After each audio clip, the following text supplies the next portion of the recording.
T minus 40 seconds.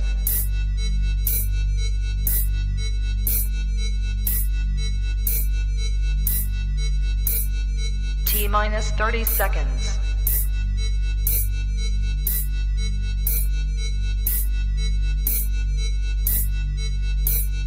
T minus 20 seconds.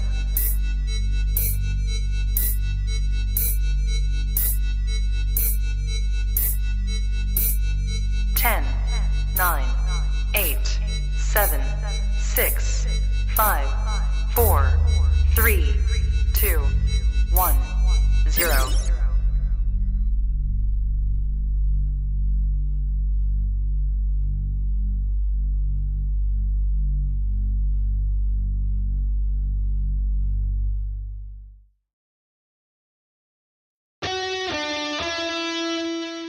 Welcome to the Play It By Ear podcast.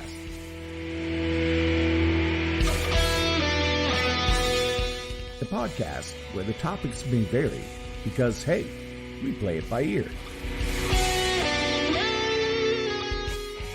And now your hosts, Aric Fiscus, Brady Liming, and Todd Griffin.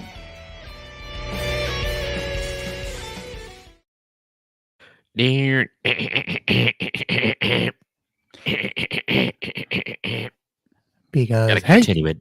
we play by ear.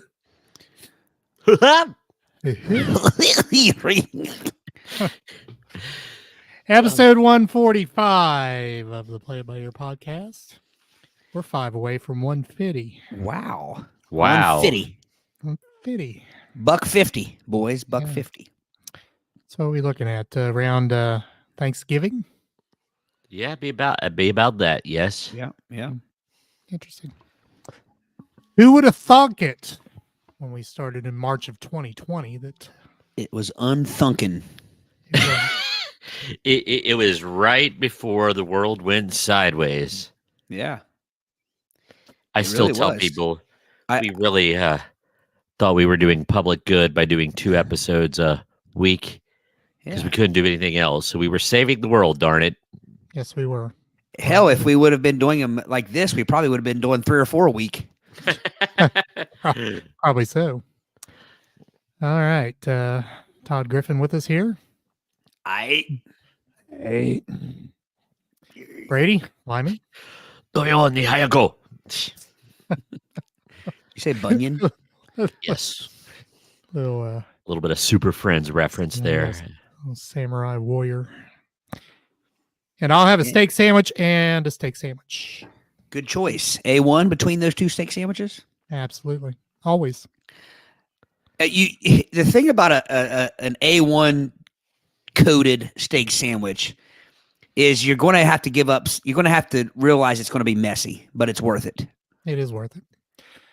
Long as the bread doesn't get too saturated. Soggy. Yeah.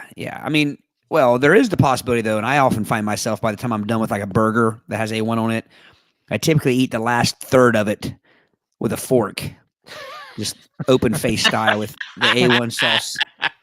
Yes. It transitions to formal eating about halfway through. Well, you guys both know my problems with getting my hands like sticky and messy and stuff, so that's part of it. But also A1, there are 2 condiments that I find get sopped up quicker than I want to eat, or quicker than I want them to. A1 sauce and syrup. I mean, you put syrup on a pancake and let it sit there for 45 seconds. You look over, it's like you never even put syrup on it. You could hear it. You could hear the pancake going. Yeah. And I find A1 to be the same. Like I can't get enough A1 on something. It just absorbs into the meat. Brady, is A1 an acceptable condiment for you? I could eat it from time. I don't love it. I'll tell you what I would do though, and I've thought about this. If I had like an Arby's sandwich or a good roast beef sandwich, I would like to put some A1 in a container and heat it up to make it warm, so it's almost like an au jus. Au jus? The problem with au jus is it has no taste. No, I think It's does. just it's just to make something moist.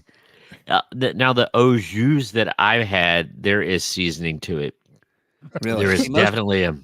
yeah, most of it just tastes like warm, wet grease to me. But it's necessary. It's necessary because typically the bun is a bit hard on that type of on a sandwich that you would use au jus on. But What are you cackling about, Aric? Mike Douglas makes me moist. yeah, now A1 and au jus only share the only similarities they share are similar color and Yeah.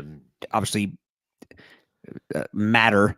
Use. Yeah, but yeah, other than that, they don't really taste much alike. Yeah.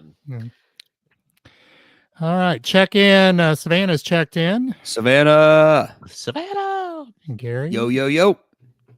Gary also Gary? says thick and hearty A1 isn't so messy for sandwiches. Gary, it's funny you mentioned that because I went on at one time I was trying all the different A1s to see which one I liked better, and I always ended up back with the original. I think the thick and hearty taste different. May I offer this? Not just the thickness and heartiness of it. It has a bit of a wang little to it. Just a little sweeter Finish. kind of gets you right back there in the right back there in the corners. In the jowls. Yeah. Oh, I hate anything that enacts the jowls. Gosh, I hate that. Like the time I accidentally sipped from the Donald Duck brand where I thought it was orange juice and it was grapefruit juice and my jowls locked up like Trap Jaw from like Masters traffic. Universe. Oh, yeah, like traffic in LA. It was just not going anywhere. Like now there is an A1 bold A1 for your I'm A1 and I'm bold. I don't remember what the difference is between A1 bold and thick and hearty. Should it be called A1, A1.1, A1.2? Like each one, there can only, I don't know. I don't know. A1 the once big questions. removed. What's up, Blake? What's up, Blake? Glad you made it back. Hope you're finally rested up, Blake. Yeah. Pretty exciting adventure this past weekend that Blake and I we're going to be going live on Facebook at some point to talk about it. Very cool. And for those that just a plug, they went to the Conjuring House in Connecticut. Is that correct? Rhode Island. Yeah. And it's right near the border. Yeah. But anyway, it's close together. I was genuinely concerned for you gentlemen. I have to say that I'm really I'm not kidding. I lost some sleep over your guys' safety. I was concerned. It was a good time. It's one thing we both talked about. I had never been like the New England area. Like it's beautiful. I love it. I could see myself living there. Like I said, I think something about the fall, the trees, the architecture, the houses. You were there at the good time. You were there at a good time. Yeah.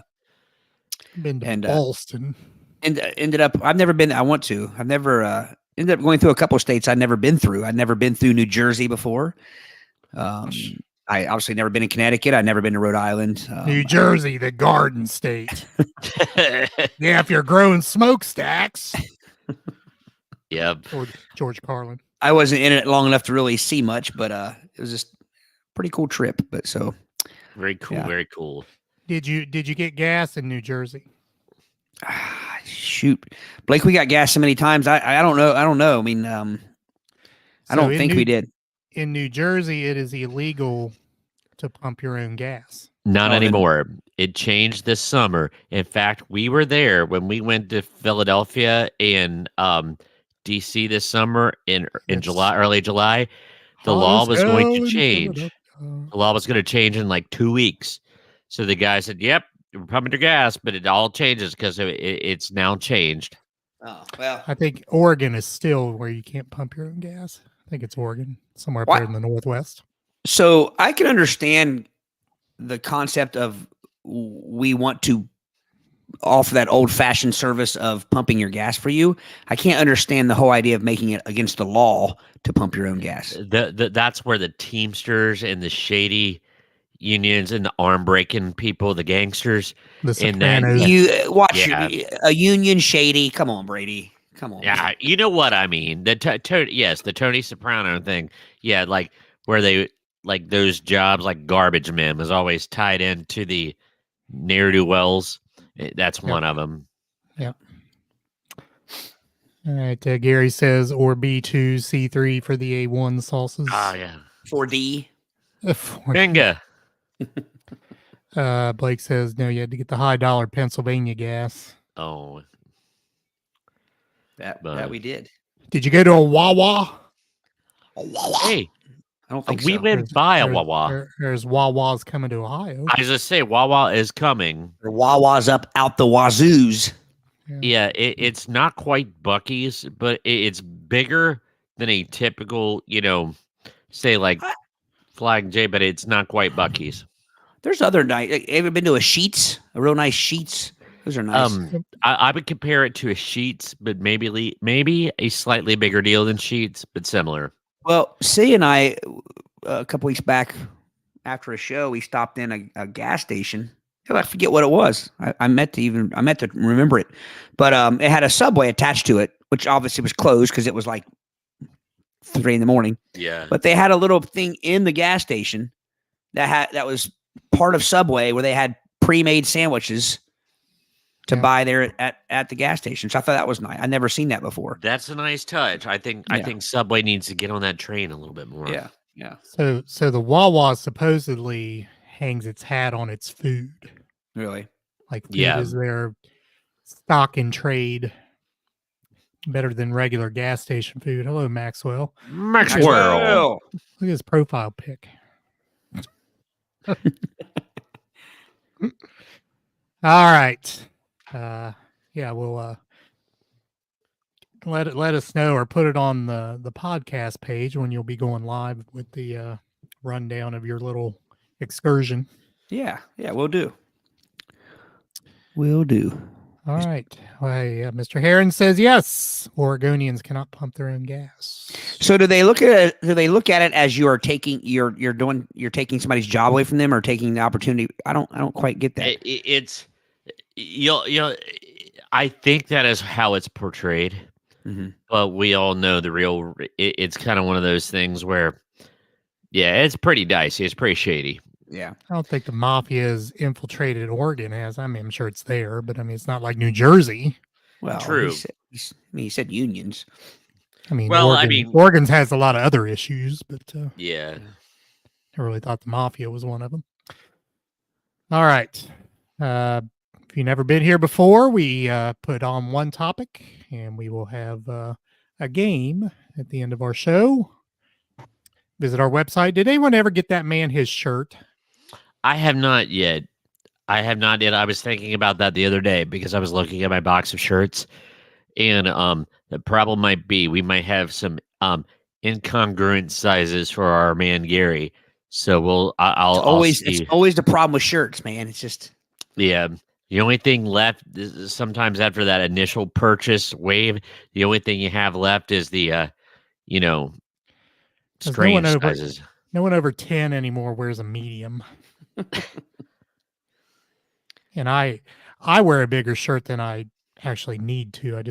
I hate having clothes. When I am in shape, I wear a medium and I prefer it. I mean, most people, it's also a fact, most people wear clothes too big for them. Yeah. I mean, but it's something, a comfort thing. I get that, but I have a medium t-shirt on right now. Thank you. But it's an undershirt. I like my undershirts to be. It's it's not a shirt I would wear outwardly. It's under my dress shirt, so I definitely want a little smaller. Undershirt's a different thing for that. But But anyway, are we ready? All right, I believe he is ready. I'm sorry. Do you not, Todd? You have the topic. What is it? You have the topic. I do. I do have the topic.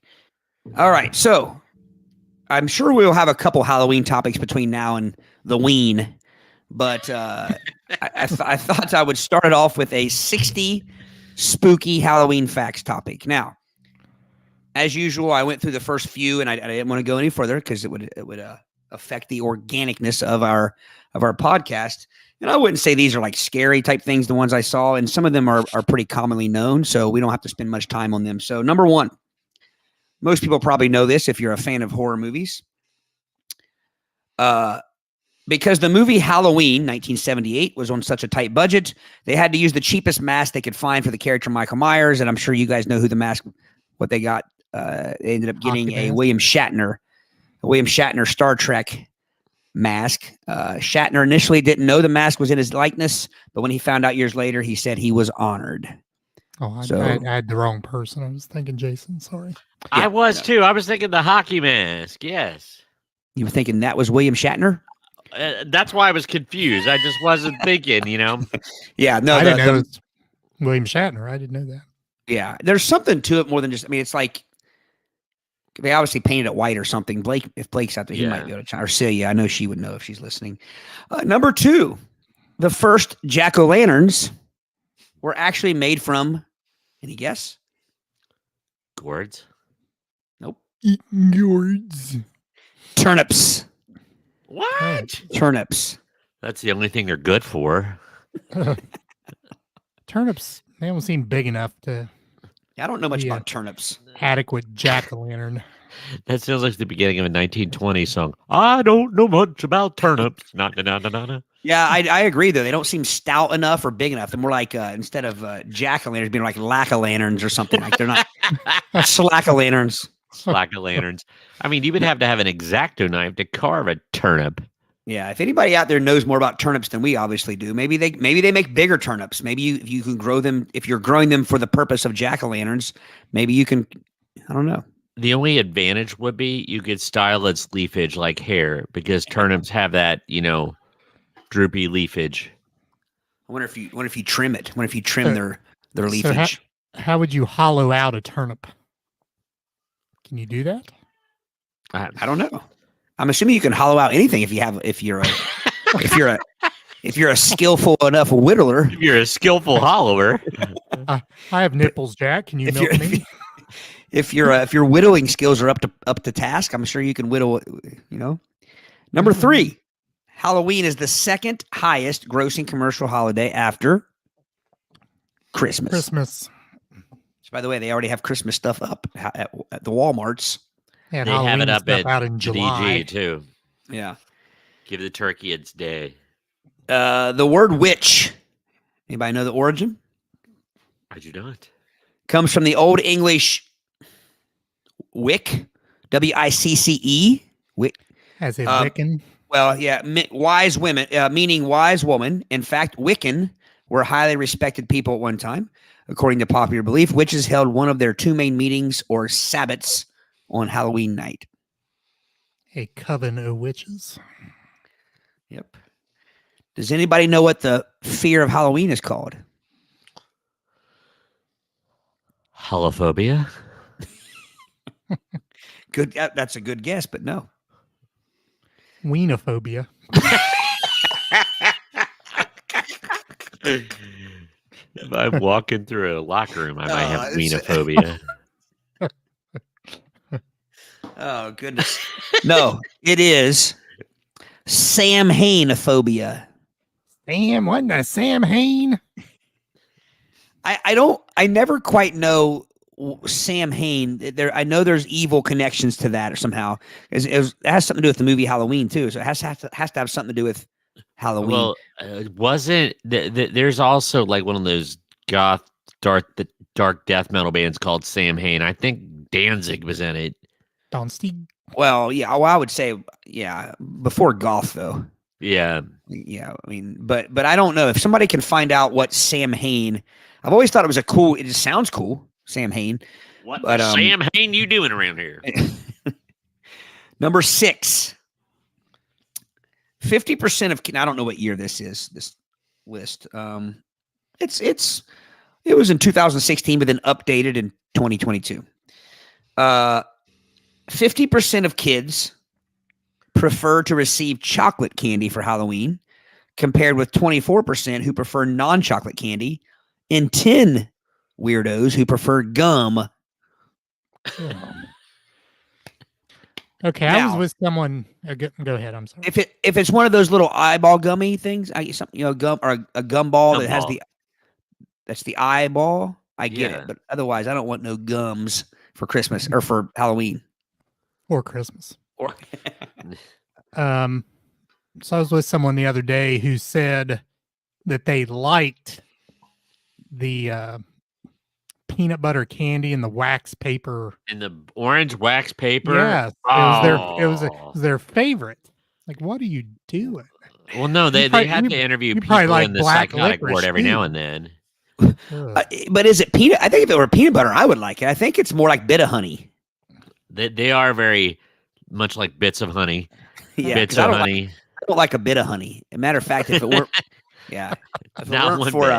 if it weren't for what was it, Beetlejuice, I would have no use for bit of honey. Wasn't that the candy bar in Beetlejuice? Or am I thinking of something else? Am I thinking of The Fly? Gary says peanut butter and hair, according to comedian Tim Hawkins. That's about right. All Number right, 7. I have a report on Sam Hain if you want to hear it. Nice. Yes. All right. Sam Hain's origin. Sam Hain was a person. Okay. Came to the United States with Samuel Heinous. Samuel Heinous. Came to the United States with British and Irish immigrants. It's more like the legend since it's associated with Celtic people. Originally, Sam Hain was known as Samhain, a pagan holiday for the last harvest of the year. It brought the darkest time of year, so the Celts celebrated one last time before winter set in. As times changed, people and their legends changed too. The holiday became embodied in the form of a human-like figure, and that figure is the Sam Hain we know today. As Halloween grew in popularity, Sam Hain began to manifest more often and became a powerful spirit. It's a spirit we created with our own wishes, hopes, and fears. Wow, that's pretty depthy. Yeah. So Sam also has supernatural abilities. He can heal hurt children or animals, shapeshift into different animals, monsters, or even people. Not a good thing when Sam becomes human, according to this. Regenerate plants of the season like pumpkins and corn. Create fire to light the way for lost trick-or-treaters. Intensify darkness so flashlights won't work. Ward homes so evil can't enter them. Cast illusions to trick people or make bad people see their worst fears. Erase memories.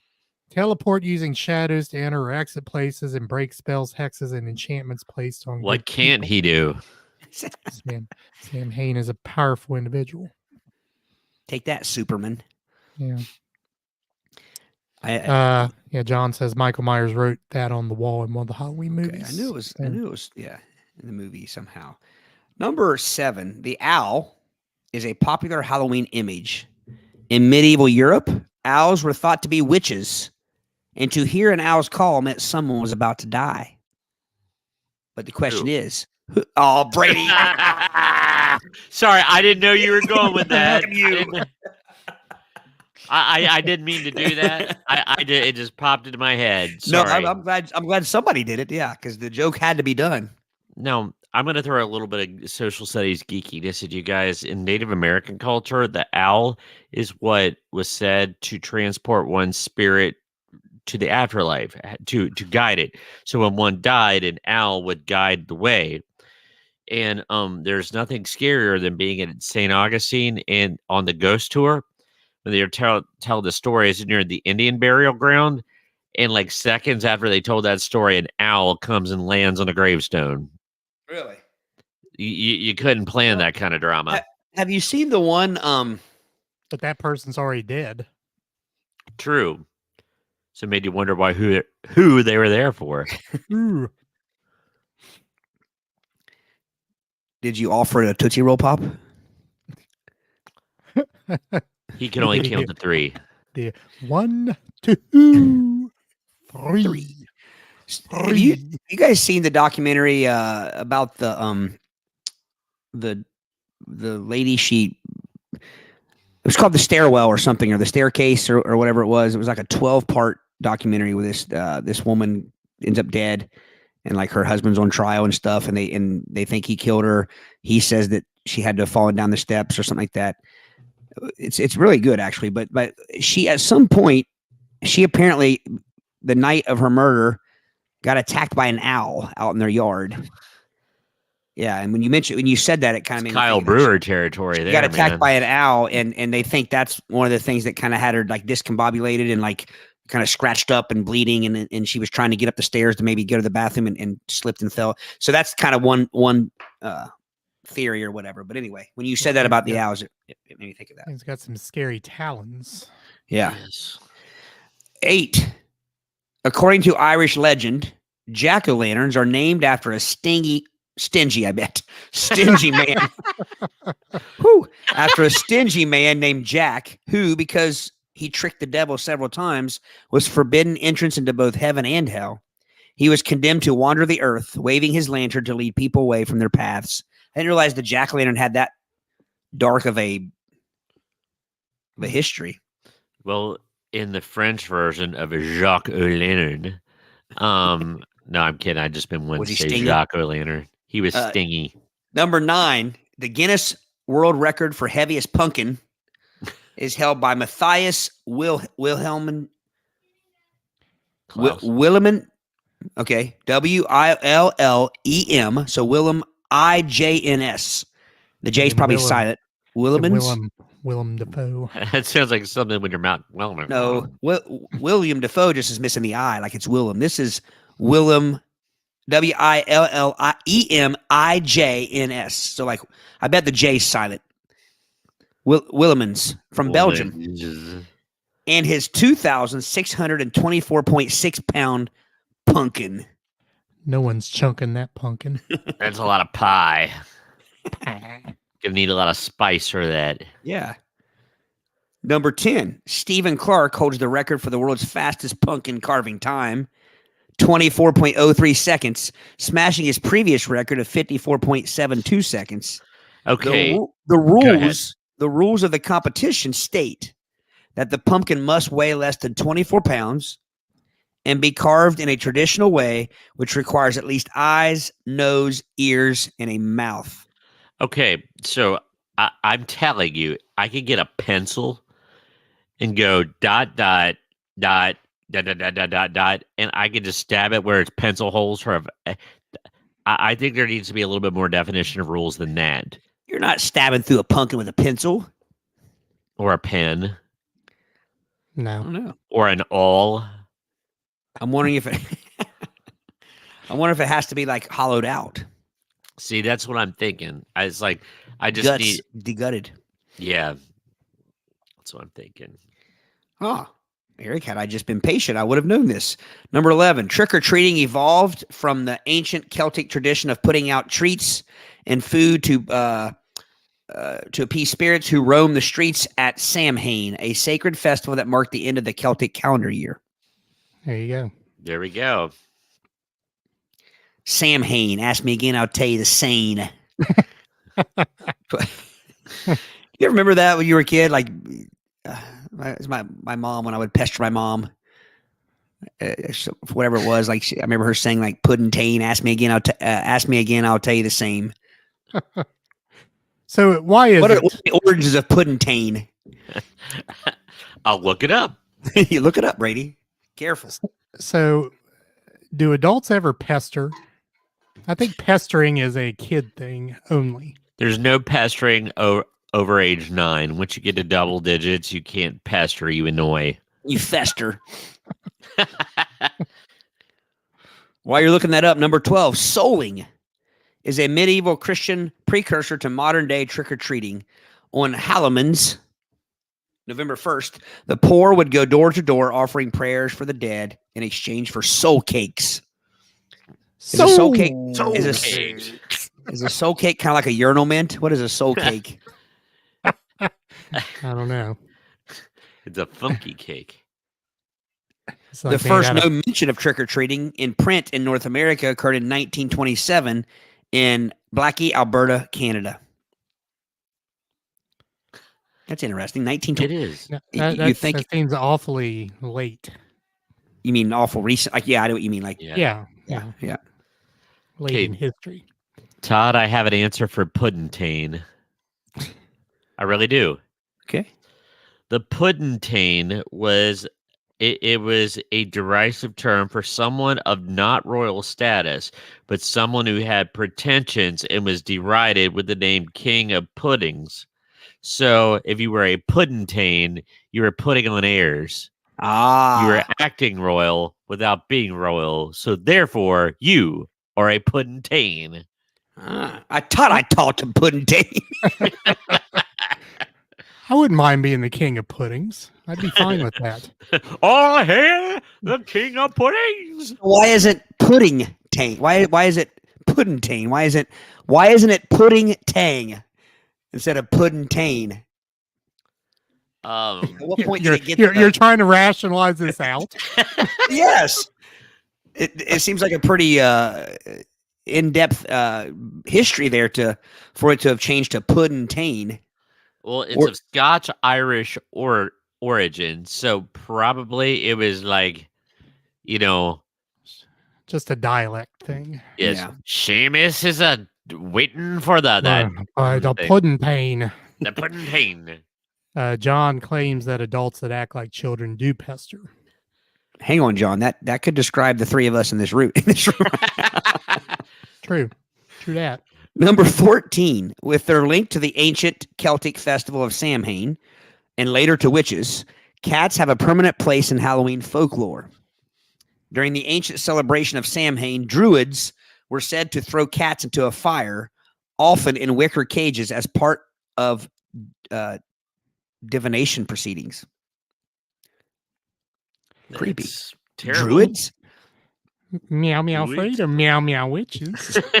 Now we know why. I have heard that it's like black cats are in danger on Halloween night. I've heard of that before. I've heard that you got to keep your black cats locked up on Halloween because unruly Samhain worshiping hooligans will come and steal your black cat. Put Kitty in a wicker. Nobody puts No Kitty one in a put wicker. Kitty in a wicker. 15. Halloween is short for Hallows Eve or Hallows Evening, which was the evening before All Hallows, sanctioned or holy, day, All Hallows Day or Hallowmas on November 1st. In an effort to convert pagans, the Christian church decided that Hallowmas or All Saints Day and All Souls Day should assimilate sacred pagan holidays that fell on or around October 31st. It was a hard paragraph to read. It's wordy. Yeah, and a lot of like very similar sounding words there. But 16, black and orange are typically associated with Halloween. Orange is a symbol of strength and endurance, and along with brown and gold stands for the harvest and autumn. Black is typically a symbol of death and darkness and acts as a reminder that Halloween once was a festival that marked the boundaries between life and death. Interesting. Yeah. 17, Ireland is typically believed to be the birthplace of Halloween, which I believe Aric mentioned that earlier. Yeah. Scarecrows, a popular Halloween fixture, symbolize the ancient agricultural roots of the holiday.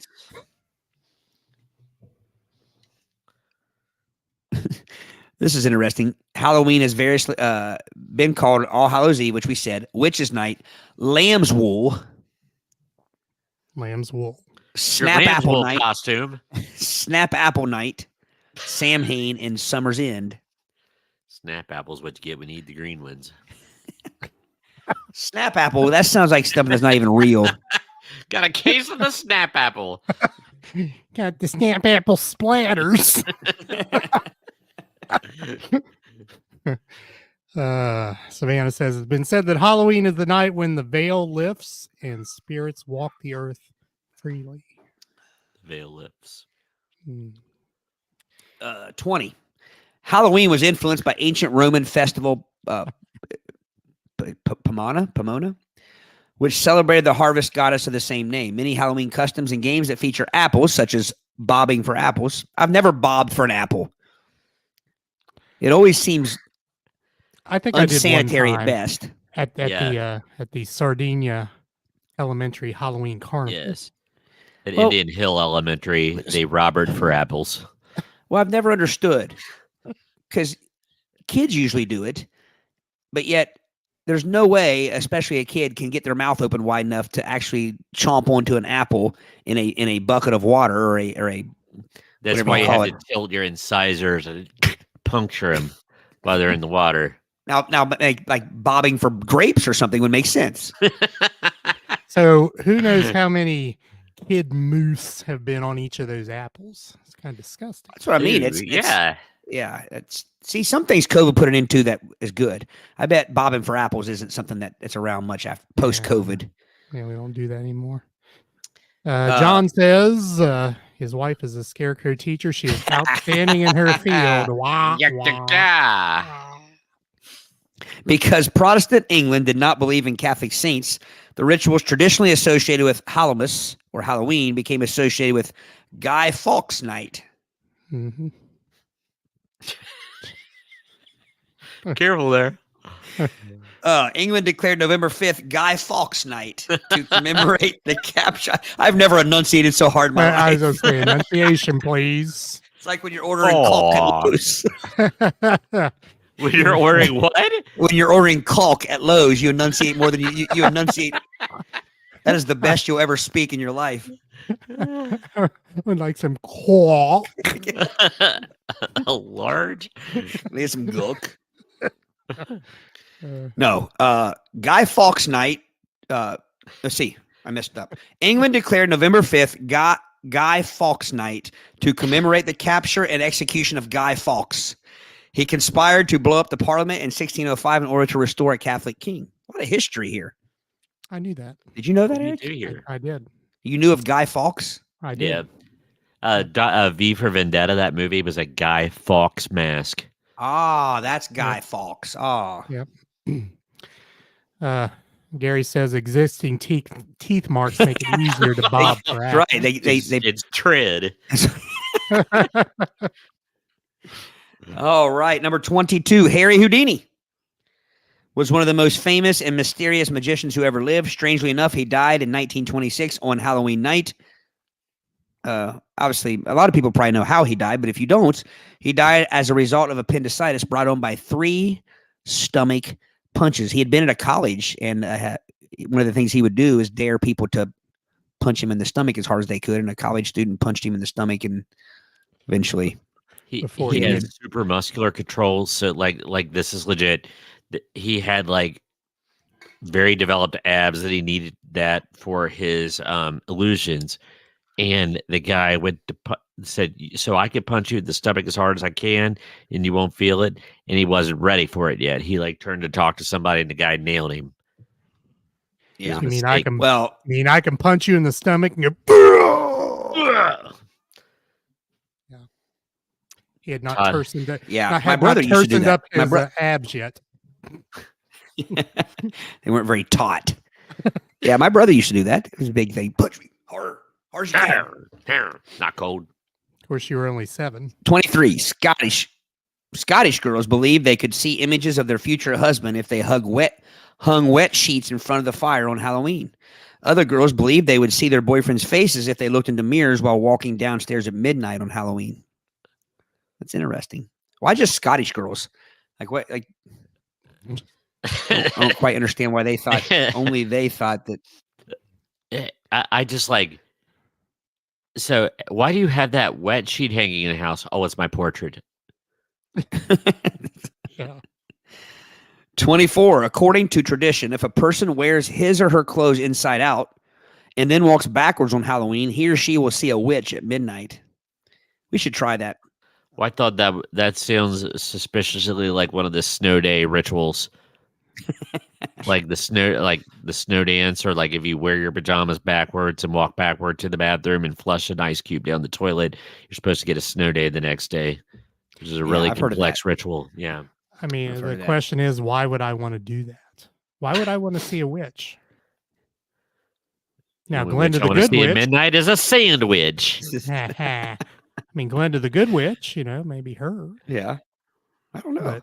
As someone who just spent 9 hours in a house filled with spirits, I can't imagine why anybody would want to see a witch or a spirit. Exactly. I question your sanity personally, but to each his own. Yeah, that's a pretty big industry right now. So, but now witches, I don't know. Like, I was never afraid of witches when I was little. Like, that wasn't something that's, you know what I mean? Like, I was never, that was never. Witch of the West, awful. Well, Wizard of Oz. Oz. Depending on how little, yeah. But I mean, like, but I'm saying, like, going to haunted houses when I was a kid, going trick or treating, things like that. It was never witch costumes that really scared me. Yeah. I was more afraid of like your werewolves, your run of the mill, and then of course once people started dressing up like actual like Michael Myers and Freddy and Jason and stuff. Leatherface, that kind of stuff. Yeah. Mexico celebrates the Days of the Dead, Dias de los Muertos. Muertos. On the Christian holidays, All Saints Day, November 1st, and All Souls Day, November 2nd, instead of Halloween. The townspeople dress up like ghouls and parade down the street. I did know that. I did know the Day of the Dead. Yeah.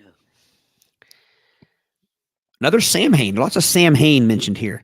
During the pre-Halloween celebration of Samhain, bonfires were lit to ensure the sun would return after the long, hard winter. Often, druid priests would throw the bones of cattle into the flames, and hence, bonfire became bonfire. Now, that is interesting. I always thought bonfire was French for good because that's a good fire, and the French word for good is bon. So I never. It was bone fire, baby. Ah, nice. That made this episode all the worth it. That little bit of info. Yeah, that's good information, right there. It's good information. If it's accurate, it's good information. Yeah. Sounds plausible. Yeah. Dressing up as ghouls and other spooks originated from the ancient Celtic tradition of townspeople disguising themselves as demons and spirits. The Celts believed that disguising themselves this way would allow them to escape the notice of the real spirits wandering the streets during, you guessed it, Samhain. So did your parents, when you were little, call it Beggar's Night? Yes. Yeah, so I think my dad still does. Dad, if you're listening, it's not Beggar's Night. It hasn't been for decades. It's trick or treat. Yeah. Well, yeah, I mean, you are kind of begging for candy, True. I guess. Yeah. You can't go begging until you've done your studies. Hey, I'm gonna go, Aric. I disagree. You're not begging. You're threatening. You're saying, "Give me candy, or I will do something to you." True. It's going to be a trick, but it's going to be an unpleasant trick. Were you ever willing to do the trick if you didn't get the candy? And nay. Did you never not get the candy? True. The only time I've been denied candy is when they ran out, but not, "Go away, whippersnapper. We're not doing that in this house." Nothing like that. No. Yeah. Well, I think that's where we were raised, like where we were brought up. Has anyone in the audience carried out a trick after not getting candy? Or has anyone not given candy when implored with trick or treat and gotten a trick played upon them? There you go. Who's turning tricks out there, people? Who's turning tricks? You guys don't have to answer that. All right. The National Retail Federation expects consumers. Yeah, so this was pretty old. So expected consumers in 2010 to spend $66.28. Crap. $66.28. Wow. Let me try this again. The National Retail Federation expected consumers in 2010 to spend $66.28 per person, which would be a total of approximately $5.8 billion on Halloween costumes, cards, and candy.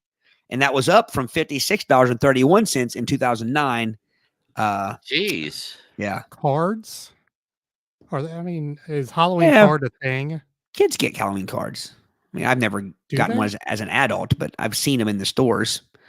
I almost wonder if they're not talking about cars, but they're talking about party favors, party favors, novelties, party tricks.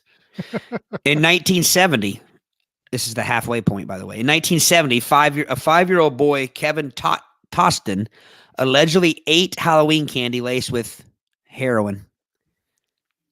Investigators later discovered the heroin belonged to the boy's uncle and was not intended for a Halloween candy. Ooh. Now, you think right now, as we're at the halfway point, do you think there'll be a something on this list that mentions razor blades or needles or anything like that in candy? Oh yeah. It's one of the bigger old wives' tales there is. My favorite old wives' crack.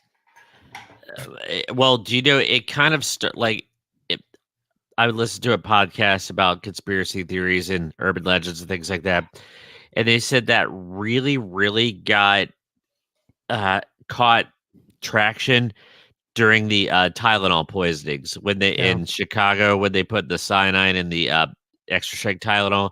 That's when it caught traction. But I heard another comedian said, it's bull because who's going to give away drugs? They're expensive, is what he said. So this all came about the same time, I believe, if memory serves. Of course, I was young, but so you had that. You had, the threats of someone's putting razor blades in candy, so we got to check all the candy, and also kids being randomly stolen. At the mall, yeah. Never happened. Never happened. Not saying never happened, but I just want to say, no, it certainly not happened. certainly not to the extent that we were led to believe. It definitely happened. That's how the one kid got kidnapped. Is from the mall. Yeah, but I mean, Adam or no, is Adam? Not Adam Walsh. Adam Yeah. Walsh, yeah. But that is on the level of me thinking I was going to die in quicksand at any moment. Who ever saw quicksand? But do you think though that because I've read up on that, that it seemed like when we were little, like, you're right, kids were getting abducted. It seems like thousands every year.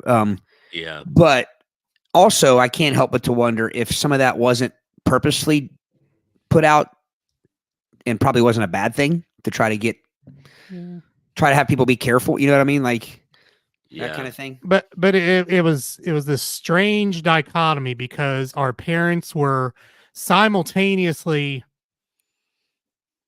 like free range parents and also afraid that we're going to get abducted at the mall. It was a strange thing. It was a weird dichotomy. Yeah. I mean, on one hand, I'm out riding my bike around till dark, and I mean, no one ever knew where I was, just out doing my thing. But at the same time, we're checking Halloween candy and we're worried about me being abducted. Got dog leashes on in the mall. Did you guys ever? Did you have to have your candy checked before you ate it? No. Really? No, I did. I did.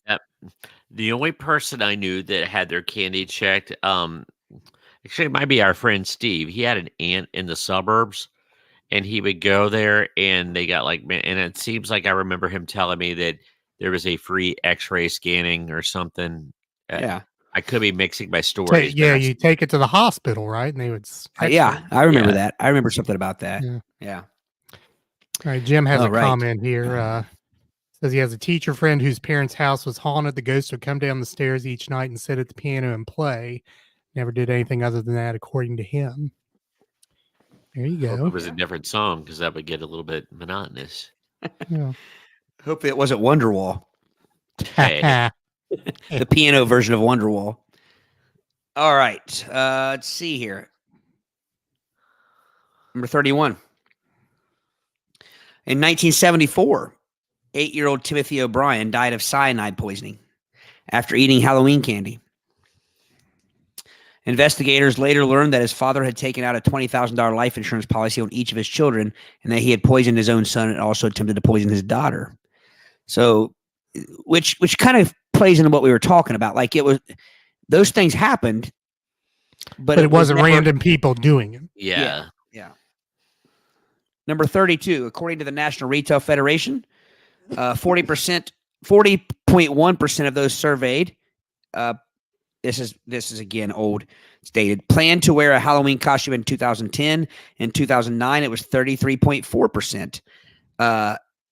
33% will throw or attend a party. I wonder what the big uptick was there to go almost 7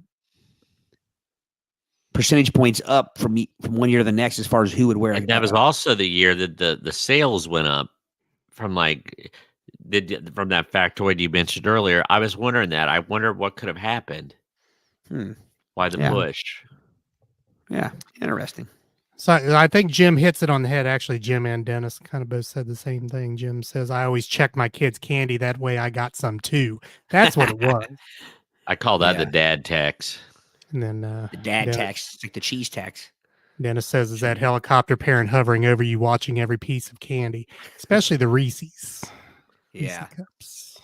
No, it's quite the opposite. Like Aric mentioned, like obviously we were younger.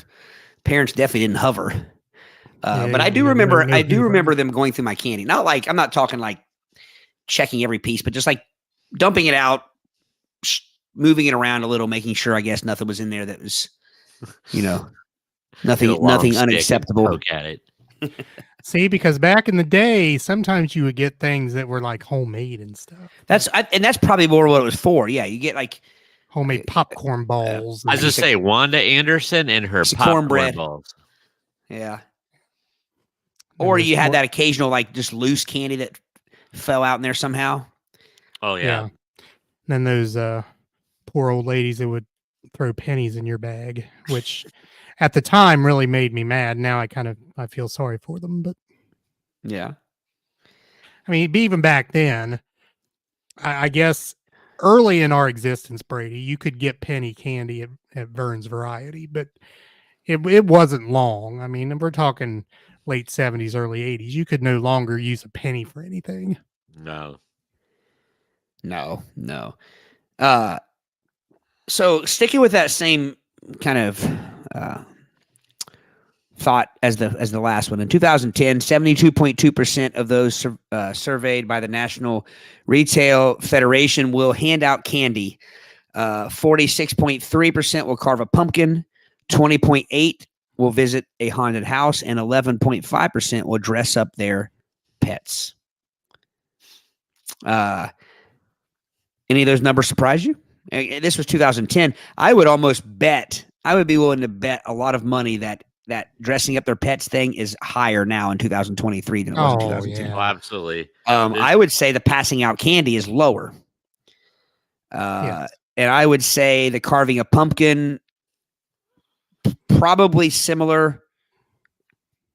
Visit a haunted house, maybe lower now, because the damn things have gotten so expensive. Yeah, I don't think there's as many around either, but yeah, they're crazy expensive. I mean, yeah, maybe the visiting corn mazes has gone up. Of course, that's not really. Well, see, that's what I was getting ready to say. Those pumpkin patches with fall themed activities. Yeah, well, though I remember they had those something like that when I was a kid. But you're right, not near as predominant. But I will also say that while the 20.8 will visit a haunted house, I assume that means like a commercial haunted house. I would say the number that will go visit, like what I did this past weekend, is definitely higher now than in 2010. Yeah. So speaking of pet costumes, I saw a really good one on Facebook the other day. It was like a dog, but it was like a clown was around the dog, and it had like a machete thing or a butcher knife. But and so the dog's head was like coming out of the middle of the clown, but it was like on a platter. and the clown was going like this, like it's gonna chop the dog's head off.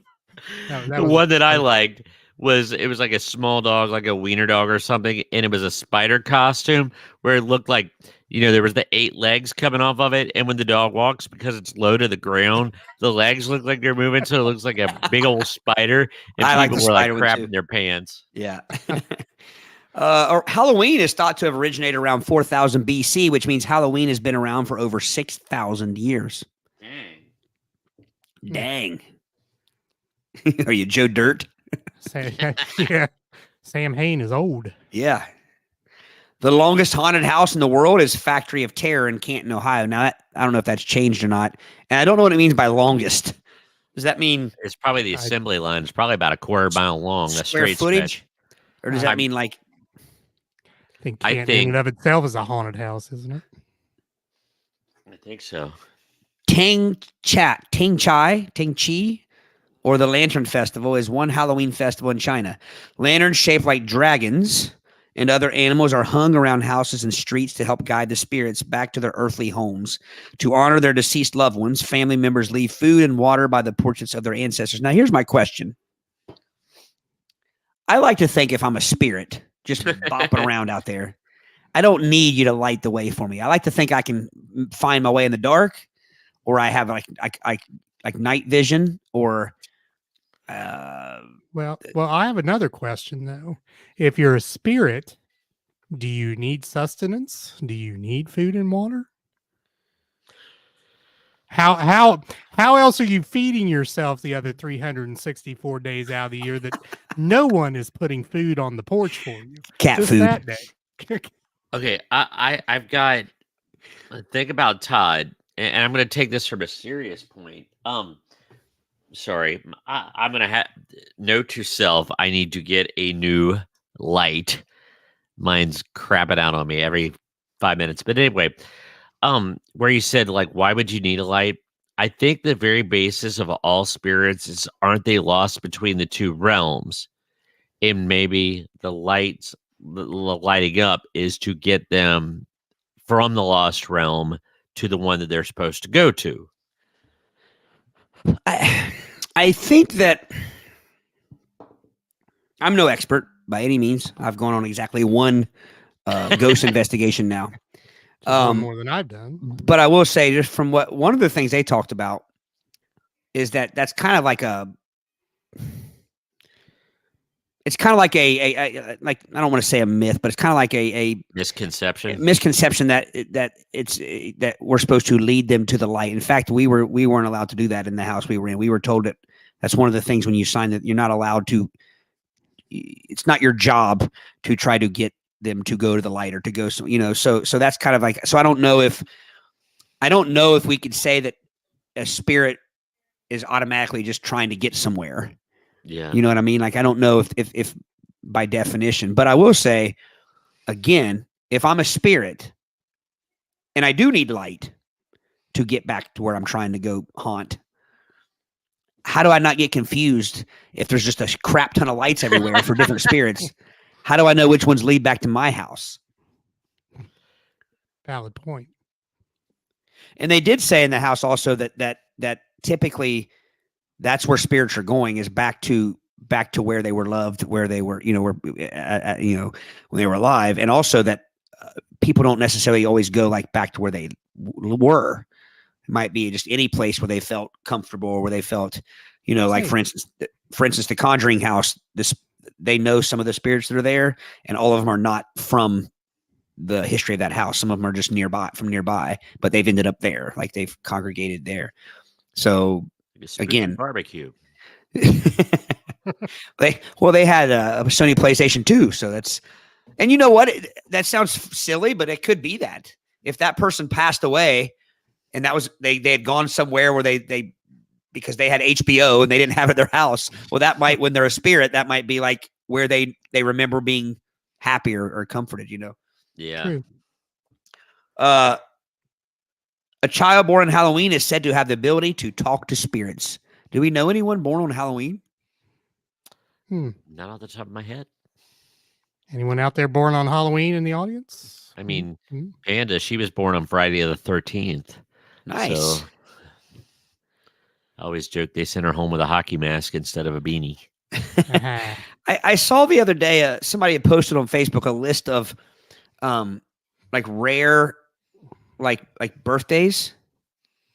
Like, it was just a list of every birth date, and it was a like a rarity list to see how rare your birthday was. And I was surprised to see if I can find it here really quickly.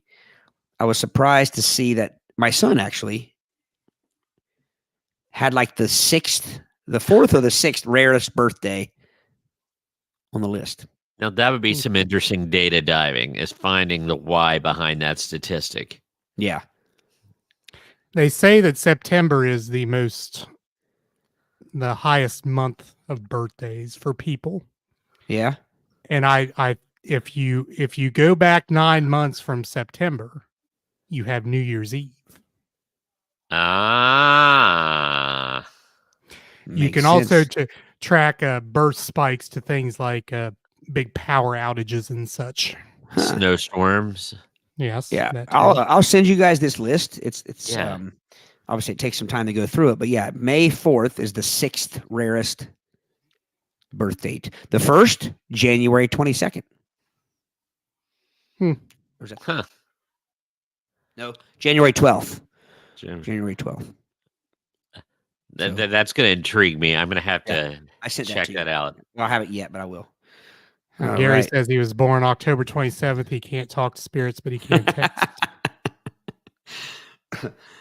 Halloween celebrations in Hong Kong are known as Yulan, or the Festival of the Hungry Ghosts, during which fires are lit and food and gifts are offered to appease potentially angry ghosts who might be looking for revenge. So it goes back to what Aric is talking about. Like, why would if you were a ghost looking for revenge, why would a nice pot of stew over there cooking and some brebs, some corn brebs, make you all of a sudden say, you know what, I'm good. Forget the revenge. Forget eternal damnation. I want some soup.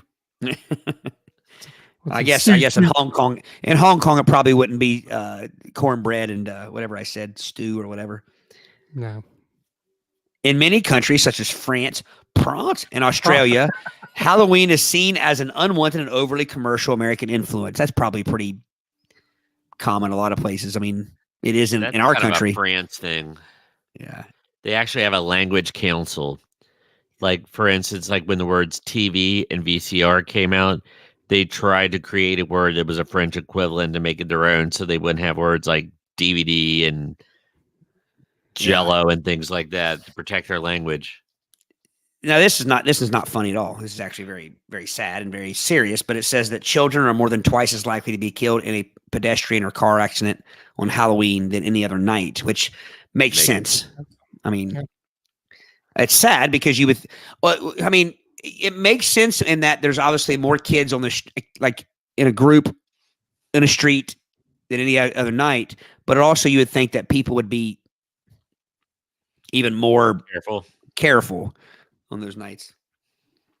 Right. Both Salem, Massachusetts and Anoka, Minnesota are the self-proclaimed Halloween capitals of the world. I wonder why Anoka, Minnesota claims to be. I was staring at a culture in Anoka, Minnesota. Let's see. Why Minnesota? I am going to go out on a limb here. There was a lot of Scandinavian immigration to Minnesota, and a lot of them still kind of held some of those, Minnesota. pagan, Viking pagan thing. Maybe it's that. Who knows? Could be. I'm looking it up. In your Google machine? Yeah. Your Google box? My Google box. While he's doing that, number 42, Boston, Massachusetts holds the record for the most jack-o'-lanterns lit at once. 30,128. That seems beatable. That sounds like one of those world records that's beat every year because somebody will just get one more. One more. And I mean, like I would think. I was in the world record most guitar players playing at one time, and I got a T-shirt commemorating it. And then, like 2 months later, some other town did it. Okay, here we go. Anoka, Minnesota. Established 1920, this Halloween celebration. Anoka, Minnesota is believed to be the first city in the United States to put on a Halloween celebration to divert its youngsters from Halloween pranks. When Anokans woke up to find their cows roaming Main Street, windows soaked, and outhouses tipped over, they decided something had to be done. But what? A costume parade and block party seemed like the perfect trick. Halloween became a wonderful distraction for our town for generations to come, and we wouldn't have it any other way. Blah, blah, blah. So could you imagine the poor butthole kid that during the celebration got caught for vandalism? He's a double jerk. Yeah. So essentially, just their thinking is that these kids were just bored, and then once they gave them something to do, they stopped tipping acting a outhouses fool and such. Yeah. I think an outhouse would be hard to tip. Now, a porta potty isn't, but outhouses always seemed a little more solid. In fact, I thought, well, probably most of them probably weren't on foundations of any kind. See, tipping a porta potty would be much bigger mess than tipping an outhouse. Oh, bigger mess, yeah, but I think it's easier. It is easy. Oh yeah. I mean, I've never tipped either. I've never tipped a cow or a porta potty. I can just imagine Todd going by handing a $5 bill to a cow because he was cow tipping. Just to say you did it. Pumpkins are classified as a fruit, not as a vegetable. Did you guys know that? I don't No. think I don't know that I did either. I thought it was or at least I forgot it. Gourds. I thought gourds were vegetables. In fact, in 2006, New Hampshire declared that its state fruit is the pumpkin. How do you just not declare in 2006 what your state fruit is? I do declare. I mean, I assume that everybody's state fruit I say our fruit is the pumpkin. Does Ohio have a state fruit? Yes. I know our state vegetable is the tomato. Which isn't a vegetable. It's not a Yeah. vegetable. No, but no, I thought it was the state drink was tomato juice. Tomato Oh, juice. that's yeah, it, yeah. I don't think we have a state vegetable, do we? Tobacco. Tobacco. Tobacco salad. It's right next to the birth salad and the fresh trout dinner. Oh, the official state fruit of Ohio is the pawpaw. The pawpaw, you Never eaten say? a pawpaw in my life. Way down yonder in the pawpaw patch. You guys are slap happy. That passes entertainment in our youthdom because there was Yes, sir. some as seen on TV record collection, and that between cartoons, after school cartoons, they were always advertising for those children's collections with way down yonder Yonder in the pawpaw. pawpaw patch. Like I've ever sang that in my life before today. Pop goes the weasel. That was the one after the pawpaw patch. Yeah. Don't you? I remember. you remember it, don't you, Brady? I do. That's why it's sad. Got a gnat flying around. It's driving me nuts. See, the state insect is the ladybug. As we said, the state I knew that. beverage is tomato juice. The white-tailed deer is the state animal. The state fossil is the isotellus. The carnation is the state flower. Yes. State rock song, Hang On Sloopy. State wildflower, white trillium. White trillium, yeah. State reptile, black racer snake. Ooh. State fruit is the tomato. Yeah, But the I knew state tomato native juice. fruit ahead. is the pawpaw. The Yeah. pawpaw. Way down yonder in the pawpaw patch. In a few American cities, Halloween was originally called Cabbage Night. Boy, that's not near as intimidating. That doesn't sound. I'm glad they changed it. Cabbage Night doesn't sound near as exciting. You just go out and you open your bag and they throw a lump of cabbage in there for you. And you, although I do like fried cabbage. Or some sauerkrauts, or some coleslaw. That feels like something that Health Food Nuts. We're gonna do cabbage night this year. Oh, And the man. next door they imagine give what, you imagine what the streets smelled like in a place that was called a cabbage night. your ass. Yeah. So like one person would give you a cabbage, next person give you a toothbrush, next person give you a. Yeah. So, what was I going to say? Oh, it says the name is on a Scottish fortune-telling game in which girls would use cabbage stumps to predict their future husband. Why were Scottish girls using odd things like cabbage humps or cabbage stumps? These are the people that eat haggis. Haggis. Scottish food is based on a dare. Yeah, that's true. And It sounds like Scottish they're. marriages is based on. Well, it's like sorcery. they saw their future husband's face and everything. A cabbage leaf, a window, or a mirror, I don't know. a wet sheet. I'm telling you, if Scottish girls were that enamored with finding boy, I should have moved to Scotland. Because like if they were trying to find love at every cabbage stump in West Sheet, Brady would sell cabbage stumps for a living. I would Get wear your a cabbage stump. cabbage stump. Ice cold cabbage stump. And wet sheets for sale. Get your wet sheets here. This next one, the original name of Count Dracula in Bram Stoker's famous book was Count Whomper. I'm glad they changed it. Oh. You know what? I bet it's not Whomper. I'm an idiot. I bet it's almost worse, but I bet it's Vampire. Vampire. I like Whopper better. Coming to our store near you, it's going to be those vampire teeth, and it's going to say Count Whomper. The world is a vampire. I see Billy and Susie and Whomper Room. Do you think that's what this is? Wampyr? You think it's vampire? Vampire. Vampire. Oh, you gotta roll your tongue. Vampire. I like vampire. That sounds like some. Vampire sounds like an album that Wham put out or something like I was gonna say it's Vampire. George Michael's Vampire. Wake me up before you go. The Village Halloween Parade in New York City is the largest Halloween parade in the United States. The parade includes 50,000 participants and draws over 2 million spectators. It reminds me, there was a guy from Long Island on our night the other night at the Conjuring House, and he didn't know where Cincinnati was. What? Yeah. He asked his wife where Cincinnati was. Did she know? So now I automatically think I'm smarter than everybody from Long Island because I know where Long Island is. Yeah, I'm just kidding. A guy would break my neck if he heard me making fun of him. I'm not making fun of you, pal. If you're listening, I actually am. So.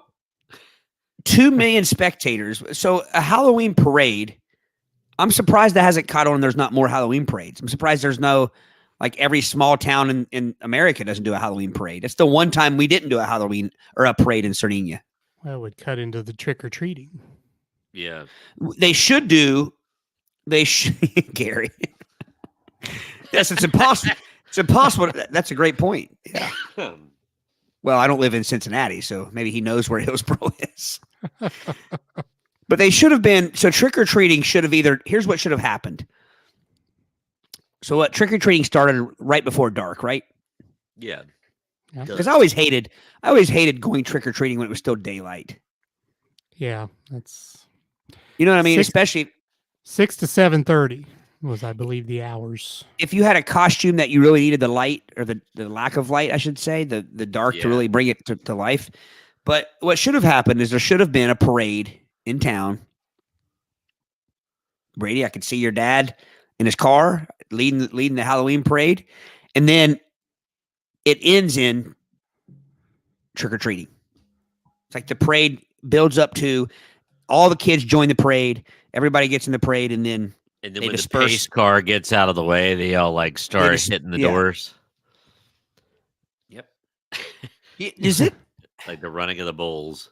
Do you get sad when you think about like how great, like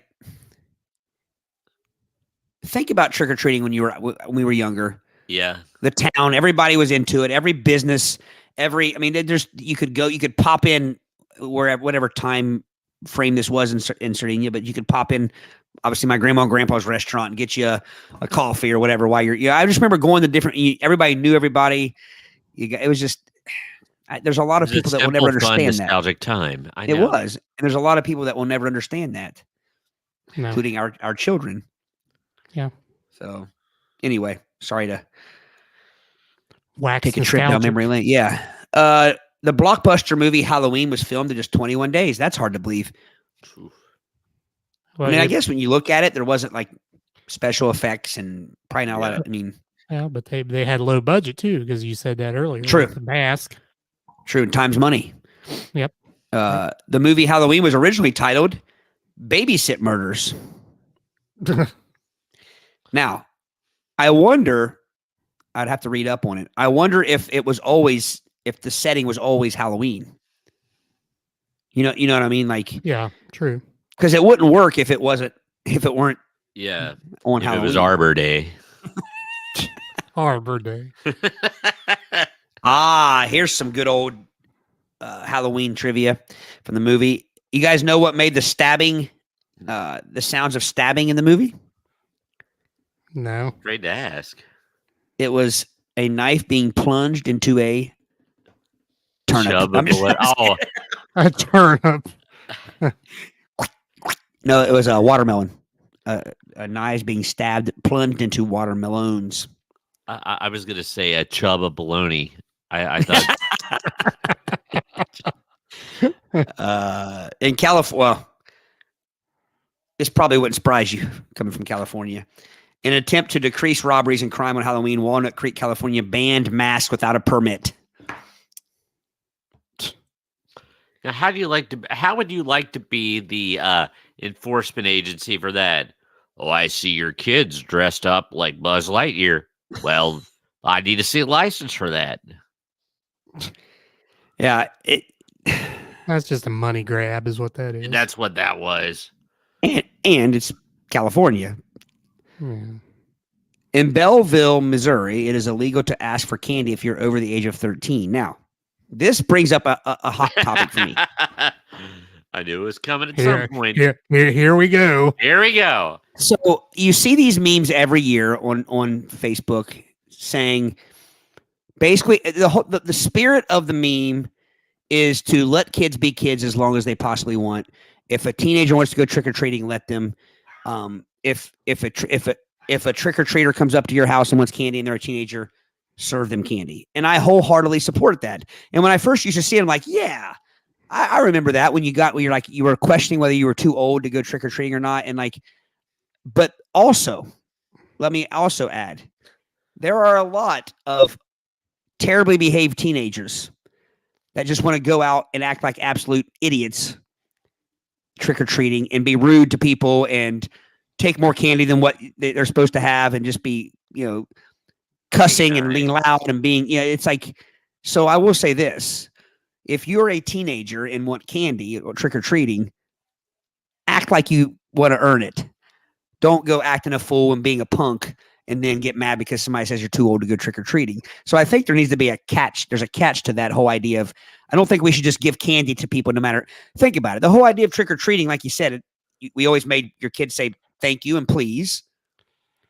But if you deny a kid that age that's coming to your door, you're asking for the trick part because those people would do it. Oh, I don't deny that. But my point is the fact that we're supposed to continue rewarding someone based on age alone. If a 17-year-old kid really wants to get candy and they want to come out and dress up and they want to say trick or treat, thank you, whatever, that's fine. But if they want to come up and give me some candy, old man, no, I'm not going. Just because I just think there needs to be a catch to that. Are you going to X-ray some kids' growth plates or what? I mean, how do you know they aren't what age they say they are? Really? Well, here's what I'm going to go. I don't ask them. I'm not saying I don't ask them their age, but I mean it's pretty easy to. I'm saying people that do though. I mean. Oh yeah. So that law says 13. I mean, okay. Oh yeah, to see what you're saying. Here's what I say. It's the opposite end of California where they were taxing people for mass. I think there should be a law enforcement agency trained for 3 nights a year for that weekend, and they police such things. They just kind of costume in the background, and once a teenager starts acting a fool, they tase them. But they yell trick or treat right before they do it. And James, Aric will pull it up here in a minute, I'm sure. But James' comment, I agree, James. They need to dress up. Yeah, they need to be in costume. Yeah, and then, well, of course, there'll be another meme that comes out, and it'll say every teenager can't afford a Halloween costume, right? Because again, you can afford to throw a sheet over your head and cut 2 holes in it, make it be a ghost. You can afford to spike your hair and say you're Billy Idol. I mean, whatever you can make it. Kids are going, who? So you could put on a kerchief and say you're Charles Nelson Riley. You could walk up and say Hawaii and say you're Shadow Stevens. This is fun outright. What else can we come up with? You can walk right up singing Tiny Bubbles and say you're Don Ho. All right. Walk up and say, what you talking about, Willis, and say you're Gary Coleman.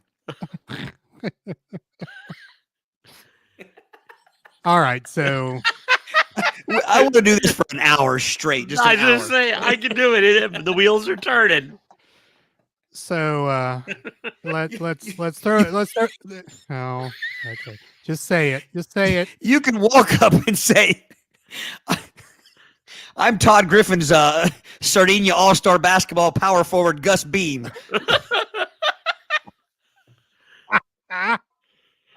Oh. Gus Beam was more of a guard than Now, a power that one was only funny to us three because the background there is I used to, when I was in high school, I would make Sardinia, like the Sardinia Hall of Fame basketball team from people.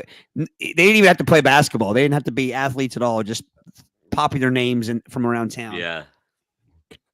And Gus Beam was the local Undertaker. Yeah, I believe Brady. I believe your dad was on my team, and I But my I know- dad was an all-star. Oh yeah, that's, Yeah. Well, it's probably I think he was my starting center. Yeah. All right. So on that note, since we're asking questions, so what about the person carrying an infant to trick or treating and collecting candy for the infant? They need to lock it away until the infant's old enough to eat it. I was going to say, I will provide the vessel that will have a padlock on it. And as soon as that infant teethes, they can come to me and I will unlock it for them.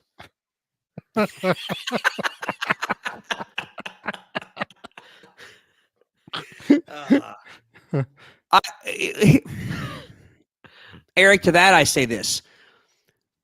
I don't try whenever I passed out candy. Now I've lived very few places where I got to pass out candy, which is kind of a shame. People don't Well, come down Prouty I guess- Lane. Well, no, they don't hear, and they didn't at Fayetteville House. You obviously know that. Right. I guess the Graham Street House, we definitely passed out candy there.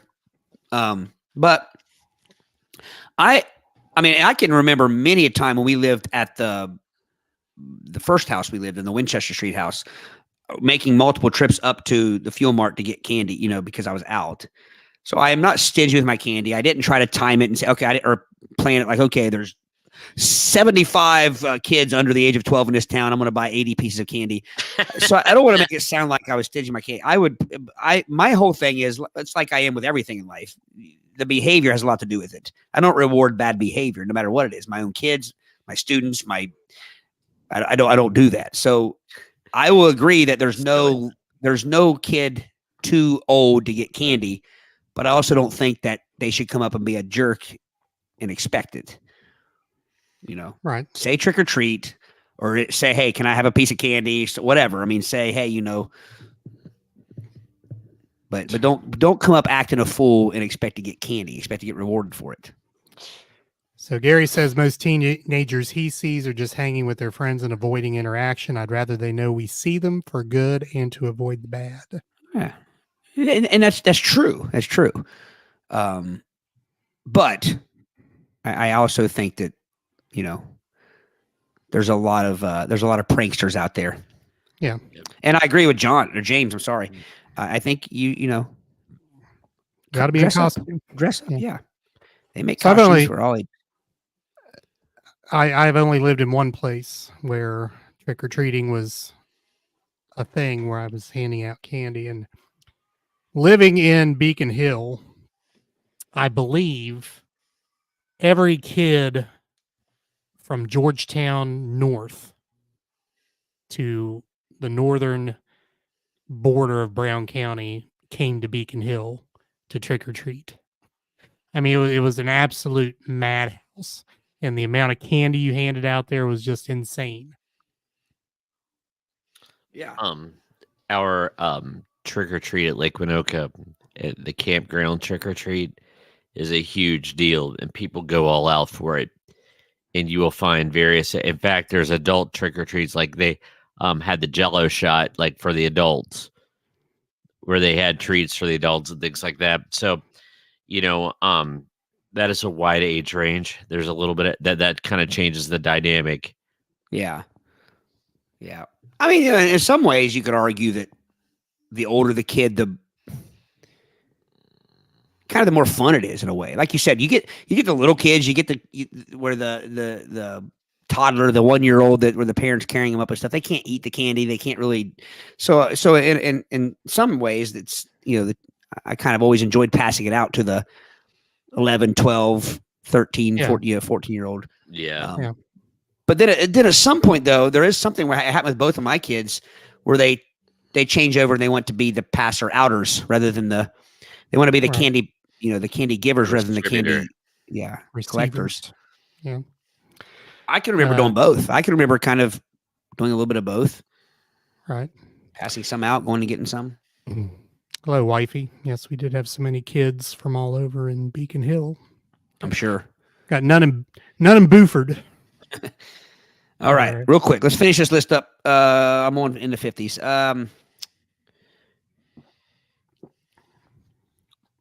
In Dublin, Georgia, it is illegal for anyone over the age of 16 to wear a mask, sunglasses, or any other facial covering on Halloween. But I agree, like Aric there. What are they going to? You going to card you? Or are they going to?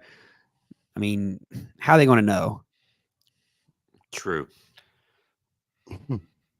In Alabama, it is illegal to dress up as a priest or as a nun on Halloween. That's Really? interesting. According to this. The average bag of candy that one child will collect on Halloween contains about 11,000 calories. Nice. Wow.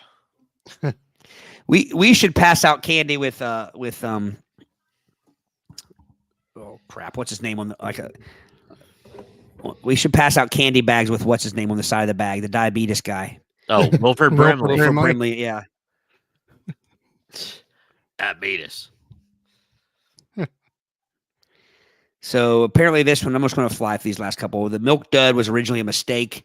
He was trying to create candies into perfect circles. When that proved impossible, he called them duds. He added the word milk to refer to the large amount of milk used. The least healthy Halloween candy is candy corn. Weird how it has corn in the title. Just 15 pieces of candy corn equals 110 calories and 22 grams of sugar. The healthiest Halloween candy is Hershey's Special Dark. Toss those things. Special wasn't special. I'd see the word special. That's one of the first words I learned to spell so I could avoid it. In the bag. 58. October 31st is not only Halloween, it's also National Doorbell Day. So nice tie in there. If you dress up like a ding dong, you should be good on that night. Ding dong. Or a King Don. King Don or we've had this conversation before. There were ding dongs, King Dong. We looked one of them up and they never were there, although we remembered them. It was kind of like that. What do they call that? The Mandela effect? Yeah. Like we all remembered them, but they say they weren't. Barnacles. King Don. And King Dong. There were ding dongs. Yeah, King Dong. Yes, King Dong, ding dong, King Don. Were there ding dons? Or Don Kings. Don Kings. Candy corn was originally called chicken feed. And last but not least, Illinois produces 5 times more pumpkins than any other state. You guys are wiser for having listened to that list. Yes. All right. Here we go. I had to look up King Dons, Ding Dongs. So I guess Ding Dong was the original name. In Canada, it was marketed under the name King Dons. I mean, it was more in Canada. I mean, it was here too. Why they change? So did they change the name Ding Dong because they just didn't think it sounded right? And did they choose King Dong instead? So the company never chose King Dong. The company marketed the snacks on the East Coast as Big Wheels to avoid confusion with Ring Dings. And then they started calling them Pomitas.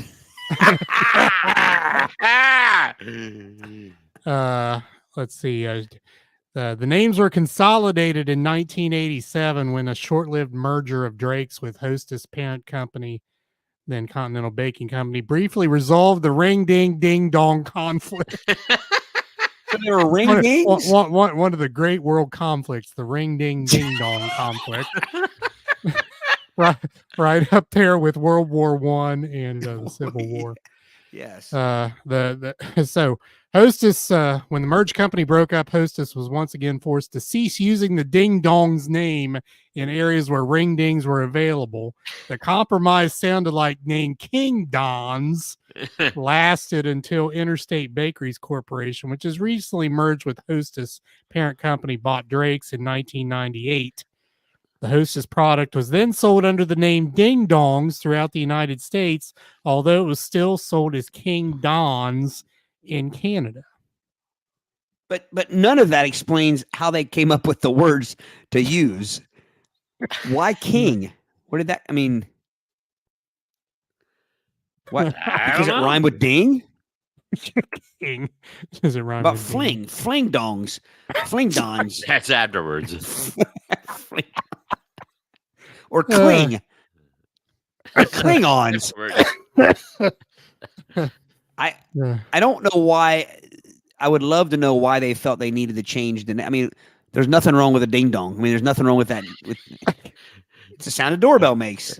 Do you think they did that because they're shaped like a doorbell Or a doorknob. or doorknob? But I swear there was a King Dongs at some point. Oh, I too. I agree. I remember Maybe that. that- I did make that up. Maybe those were sold when barnacles were sold. Yes. Long John Silver's. Why didn't they get? Why were there no King Dings? There were I don't. King Dons, Ring dongs. Ring dings. ring dongs, Yeah. ring dings. There were no ring Or- dongs.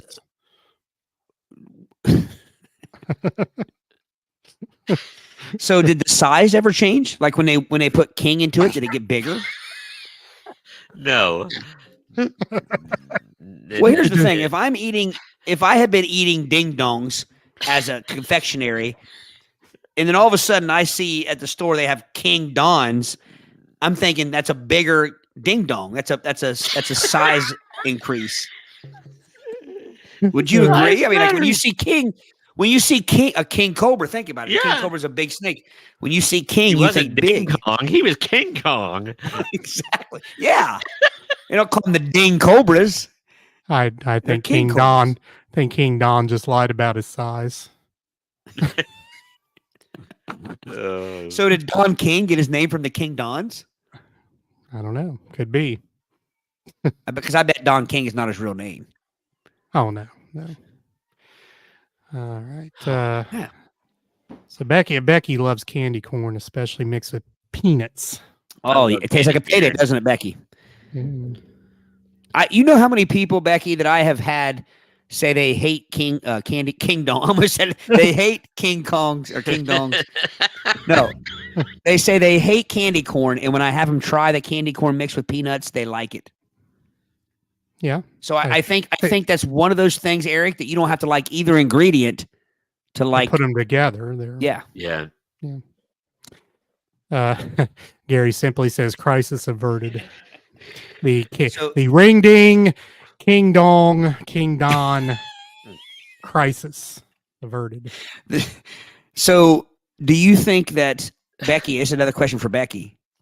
Becky, hang on. Let me ask Becky. Put that down. Let me and pull it back up a second, Aric. So Becky, do you have a preference for your candy corn? Do you like the kind? I like the kind that has the brown stripe. I like the white, orange, and brown. That's heresy. I like the orange ones. Do you Well, think no, there's orange- a difference? Orange is on them. Orange, white, and brown. Yeah, Not I like the orange, orange, white. yellow, white ones. Oh, See, this is the Skittles effect. Do you think there's an actual difference? I think I do taste a little bit of a Chocolate finish. chocolatey, maybe Tootsie Roll-ish to the brown part of the candy corn. You think? I think. Or is that just your eyes playing tricks on your taste buds? It very well could be. Which I forget. Is it the bottom that's brown and then the middle's orange Yeah, and the tip's bottom's white? Yeah. And then Or no? the yellow ones are Okay. yellow, orange, and white. Your bottom's definitely going to be brown if you're eating too much candy corn. I was waiting for that. It was Yeah. teed up too perfectly. Yes, I'll spike it. It's fine. Jim says you need a woman on the panel when you're talking about King Don size. Well, True. Well, yeah. Gary says traditional yellow for him on the candy garn. Love the confectionery maze. The candy cairn. if I put in King Dong on my Google search, Please don't. Don't tell us. oh yeah, you don't want to scroll down too far. But the first thing that pops up is Berkeley, California, King Dong Restaurant. What do Chinese they restaurant. serve? I was going to say, what do they serve there? And I'm going to go to images. Oh no. You didn't scroll down and go to images, did you? No, but I was trying to see if I could see a box of King Dongs. I mean, again, guys, we might have just dreamed it. The monetary unit currency in Vietnam is the dong. True. True. So you go to Vietnam, and I'm not being inappropriate. You could have a wallet full of dongs.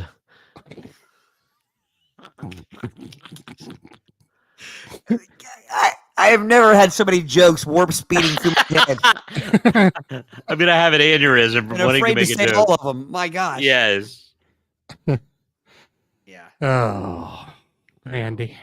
Or if we're done with all that, visit our website. I just sent you guys a picture of one of the Google images when I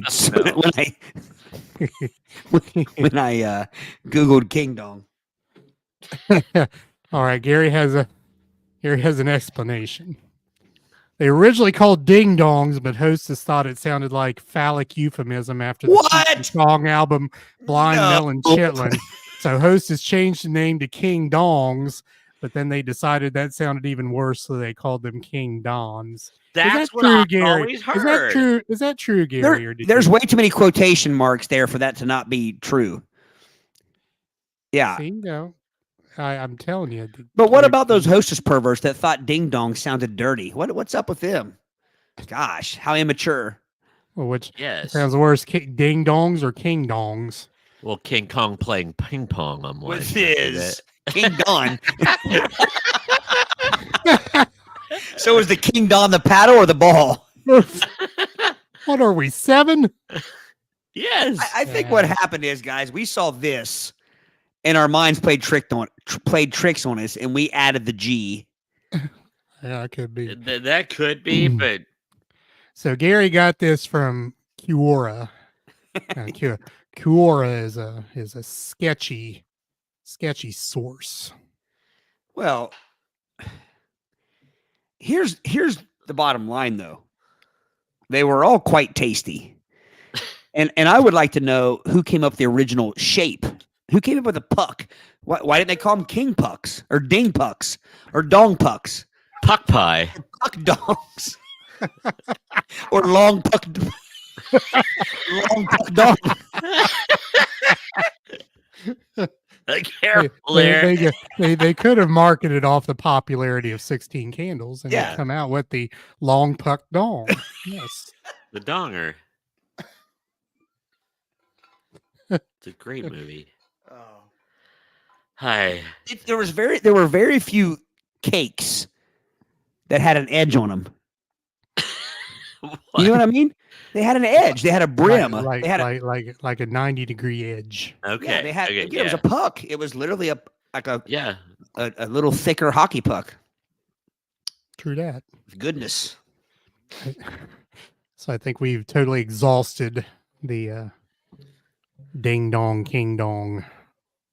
There's a T-shirt. You can get this T-shirt that says King Ding Dong. Wow. Looks like at one time Reggie Jackson was on the box of the King Dons. Well, I know that I had baseball. You would get like Hostess Yeah. cupcakes, and Yeah, you you cut got the those. baseball cards off the bottom of them. That's what these are. We got Reggie Jackson on one box, Steve Garvey on another box, and Hall of Famer Rod Carew on another box. Rod Carew. Doug's favorite baseball. No, it was Eddie Murray. I'm sorry. Eddie Murray. Yeah. Yeah. All right. Game of the night. Word teasers. Weezers. Weezers. All right. Brady, you got your juice? I am juiceless tonight. They were. You know out. what? If you don't have a juice, I'm going sans sucker. Well, I've got my Milo's, which is my stand-in. It's my understudy. I have my tea as well. All right. So just to remind you of the game here, these are phrases, words from other countries, a lot of them from England or Australia. And our co-hosts have to determine what they mean. And they'll have multiple choice generally. All right. Kyle King rule in effect. Kyle King rule is always in effect. All right. We drew lots backstage. Todd, you're up. Playing to 5. All right. All right, Todd. Slang from Australia. A chalky bicky. CHOCCYBICCY. Should you fear it, fling it, hide it, or hunger for it? I'm going to say you definitely shouldn't fling it. You definitely shouldn't fear it. Although hiding it and hungering for it could be the same thing. Like in my house, I have to hide food sometimes because my kids will eat it if I don't hide it. Because I think it's food. I think it's something chocolate. Okay. So your answer is hunger for it? Hunger for it. Okay. Answer. It's a chocolate cookie. A chalky bicky like biscuit. Is Why do they just bicky call it a biscuit? chooky? Bicky. Chalky bicky. Chalky bicky. You could fear it, high in calories, fling it, throw it to a friend to eat, or hide it to keep your friend from eating it. But really, why not eat the dang thing? So hunger for it would be the best answer there. There we go. Todd gets the point. 1-0. Brady. See. Slang from England. If you said you were a gobby, Gobby, or excuse me, if I said you were a gobby, did I just criticize you, compliment you, or celebrate you? Ooh. Calling somebody a gobby at first blush looks like it would be an insult because of gob of what? Like sputum or feces. So I am going to go the opposite, that it's going to celebrate somebody. Okay. If I called you or said you were a gobby, it means you talk too much. Not a compliment. So Circle get the square? circle gets the square. Or do we not do that? Because I don't like getting points that way. So we won't can't do remember points that way. I can't remember what the rules were, but Well, if you two agree you don't get a point when the other person misses, that's what we'll do. I don't think we should, because there's no like stealing involved, unless you want to throw that in there. But we don't need to change it on the fly. But we could in the future doctor that game up to where if somebody disagreed, they could. We'll call Put it the in Kyle King rule. Yeah. Part All right. 2. Part D. All right, Todd. Slang from England. Slangland. A British rapper spits lyrics about having the lurgies. Lurgies. Are they rapping that something is sick, slick, chilastic, referring to a chick, or just making words up for the rhyme? So the rapper is spitting lyrics about someone having the lurgies. The lurgies. Lurgies. And my choices were, again, sorry. Are they rapping that something is sick, slick, chilastic, referring to a chick, or just making words up for the rhyme? I'm saying that something is sick, not as in diseased, as in sick, Cool. as in those are cool or ill. All right. The lurgies means you're sick, as in ill. Oh, And so are the rappers' lives. So you have the lurgies, you are literally sick. Yeah. All right, Brady. yeah. Slang from Australia. Mm-hmm. If your girlfriend has gone crook, CROOK, what has happened? A, someone else has stolen her heart. B, she hurt her back. C, she stole money out of your wallet. Or D, she's really PO'd.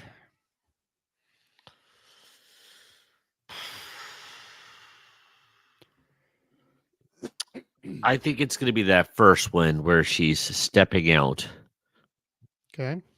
because she's gone crook like Rogue. Real Okay. quick, I have 2 points. You didn't get the last one right. I said sick. Yeah, he got it. You said sick as in cool. You didn't say sick as in ill. Sick. That wasn't an answer choice. Sick was the answer choice. I said sick. Right? Yeah, but then you explained it as being cool. Well, That's not what it was. But you can't take a multiple choice game and make it into a short answer game.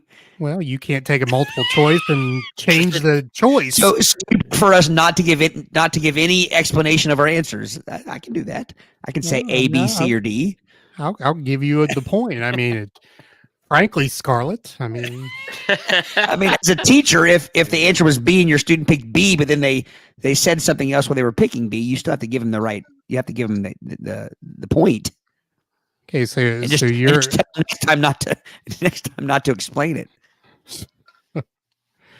all right. So Brady, you say she's stepping out. Yes. She has not turned to a life of crime. She's angry, dude. Make yourself small for a while. Gonna get crook on you. Circle does not get the square. Dang it, man. I'm struggling. No juice. No, I gotta say, historically, I do well at this game. you do. I don't know why. All right, Todd. Slang from Ireland. Ireland, my people. Your ma has asked you to get the messages. What the heck does she want? A, she needs help figuring out how to text. B, she wants you to listen. You're not understanding her. C, she wants you to go by the grocery store. Or D, she's been spamming your social media. I'm going to say that the saying goes back. It predates social media and the technology and some of those answers. I think the grocery store. Okay. She wants you to go get the messages. She wants you to pick up some groceries. If you ever want to eat again, stop by the store. Now, Get the messages. so what do you think? What do you think the messages means there? Like maybe. Writing on the label. Okay, let me ask you this: do you think maybe this would have been back in a time where, you know, how people had like a running tab or whatever at groceries, and like maybe you would send messages to tell the store what you wanted to put, and then your add to the tab. Yeah, I like it. Could be. So Gary says Todd is sick at this game. All right, Brady, you're lagging. Yes. Slang from England. Your English friend posts on social media that she's, quote, feeling peckish, unquote, Peckish. A, she is about to get sick. B, feeling pretty like a bird. C, needing some grub. Or D, fudge, trying hard not to curse. I'm going to go with the theme of the night. I'm gonna go with sick. She's feeling sick. She's feeling peckish. She's gonna peck in the corner. All right. Peckish means feeling a little hungry. Give the girl a sandwich. I actually thought peckish meant sick. Peaked is what we were thinking of, Brady. I think that's what was leading me that way. Yeah. Ah. All right, Todd, England. Cockney slang. My favorite. If your dad gave your mom a good bubble bath, OMG, what happened? A, you don't know, but you cannot unsee that. B, he gave your dog a bath. C, he made her laugh. Or D, he washed her minivan. Well, it's not A or B. I thought it was C, but then when D came in, he gave her a bubble. What it was? A bubble bath. A bubble bath. So Gave I your can mom see a that would be good bubble washing the bath. car. Washing the car, but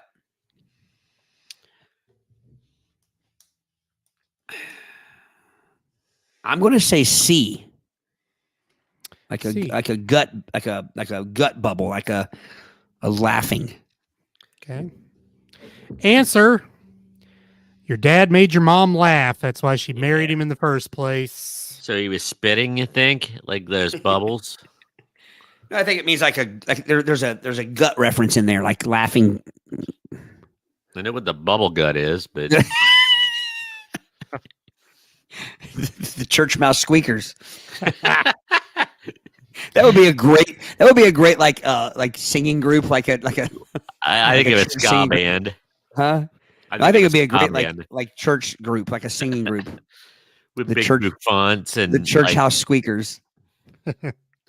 Did you like my revision? Or church mouse squeakers. Yeah, I did, yeah.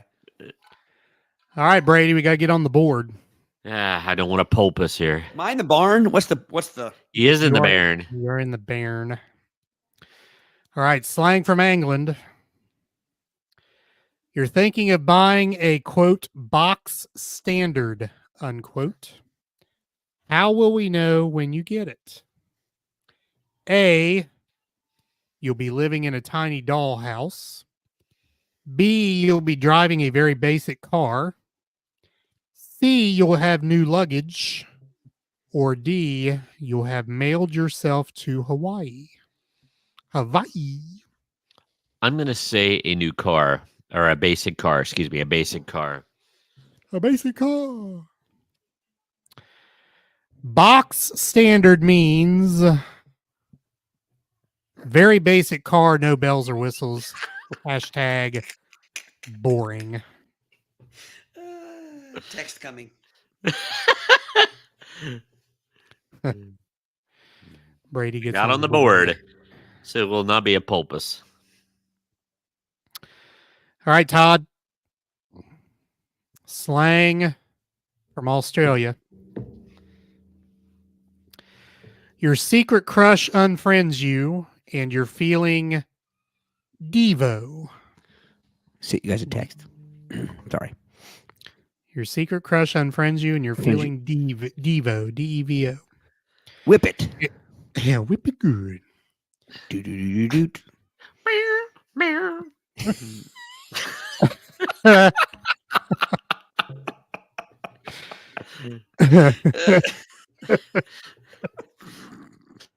Oh, I shouldn't have read that. So your secret crush unfriends you. You're feeling Devo. Exactly how are you feeling? A, like a mega weird 80s band with funny hats. B, faster than a herd of turtles.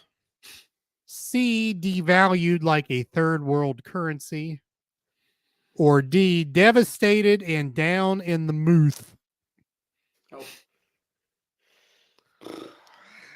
It's not A or B.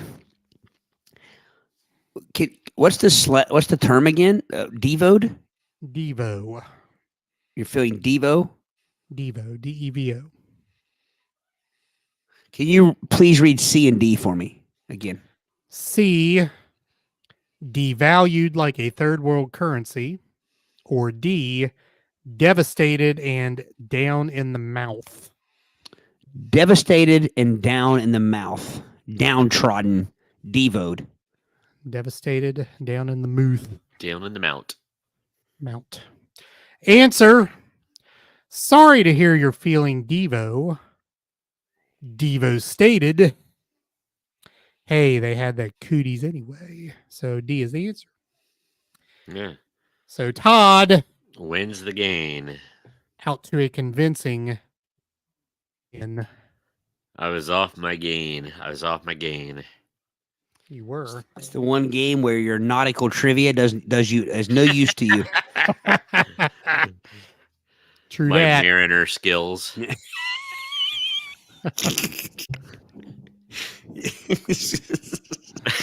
Just because you could be the guy on an Edmund Fitzgerald ghost tour doesn't mean that you.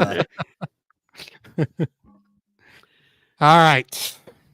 Anything else for the good of the order, gentlemen? I don't believe so. I do not believe so. That should be good. 145 in the books. Goot. Yes, 145 is in the books. Another step closer to 150. Yep. All right. If you're looking for the audio version of this podcast, I've been putting them out on Monday mornings. So I think I'll continue that. So Monday morning, 3 a.m., Spotify, Apple Podcasts, Google Podcasts, iHeartRadio, and the iHeartRadio app, and most anywhere else you might find your podcasts. Videos, Spotify, also YouTube. We have a YouTube channel. Search Play It By Ear Podcast. Also Twitch. Search Play It By Ear Podcast there as well. Social medias, Facebook, Twitter, Instagrams. I guess I should change that to X. I think I'd rather still call it Twitter. All those links are on our website. Interact with us via email, admin@playitbyyourpodcast.com. You can leave a voice message like Gary Troutman did a couple weeks ago. Yeah. Click the link at your podcast provider. If that provider is iHeartRadio, then it is called the Talkback feature. You click on the microphone and you can leave us a message. All right, gentlemen. Schmiddleman.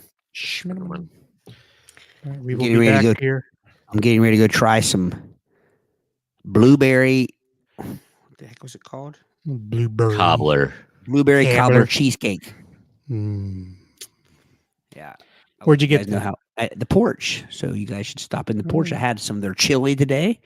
It was very Nice. tasty. I've been craving chili all week. Oh, me And then- too, man. And then I get it when it gets back up in the 60s. I should have had it when it was a little more chilly the first 2 days of the week. Ha. Oh, Ha. chili soup. Anytime's a good time for chili soup. Oh And yeah. Angela's curbside cuisine at the lake was going to have French onion soup this week. You and your Yum. French me onion happy. soups. Yes.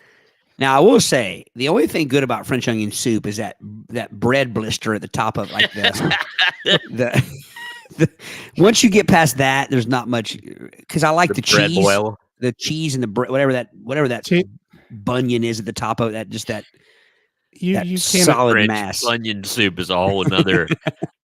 French bunion soup. It's too runny. Yeah. Well, once you get beneath that layer, that first layer, yeah, they Get should to the epidermis. they should take whatever that top layer is and serve that separately. agreed. Call it a hot brown and put it on top of some whatever the rest of the hot brown, some brown. What is that Hot actually, brown? Brady? Is that's Hot brown. cheese? It is cheese on a slab of bread, and it's honestly, it's like it's not very oniony. It's like caramelized, Yeah, oh, yeah. and there's some Worcestershire, and Yeah. it's Panla. good. Pan le fromage.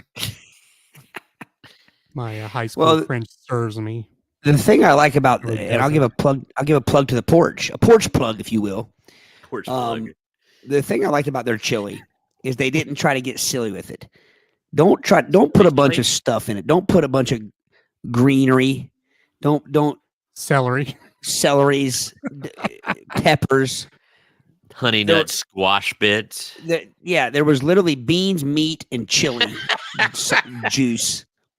Maybe a little hint of a tomato chunk here and there, but nothing too unruly. That's all Unruly. chili is. Chili Beans does and meat. you don't turn chili into vegetable soup. Correct.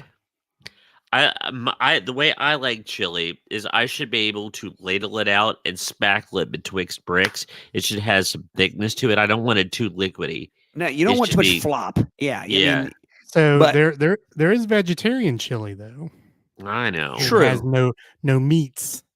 Just yeah, veg- you're right. You got to have the beans. I am a at home. I am a sweet chili type person. Like I like my chilies kind of sweet, which just lends itself to being a better companion to peanut butter dipping. Yes. But I don't mind a Yeah. little Tex-Mex style. I don't mind a little heat at a restaurant to it. Yeah, none of this pimento cheese nonsense with chili. Yeah.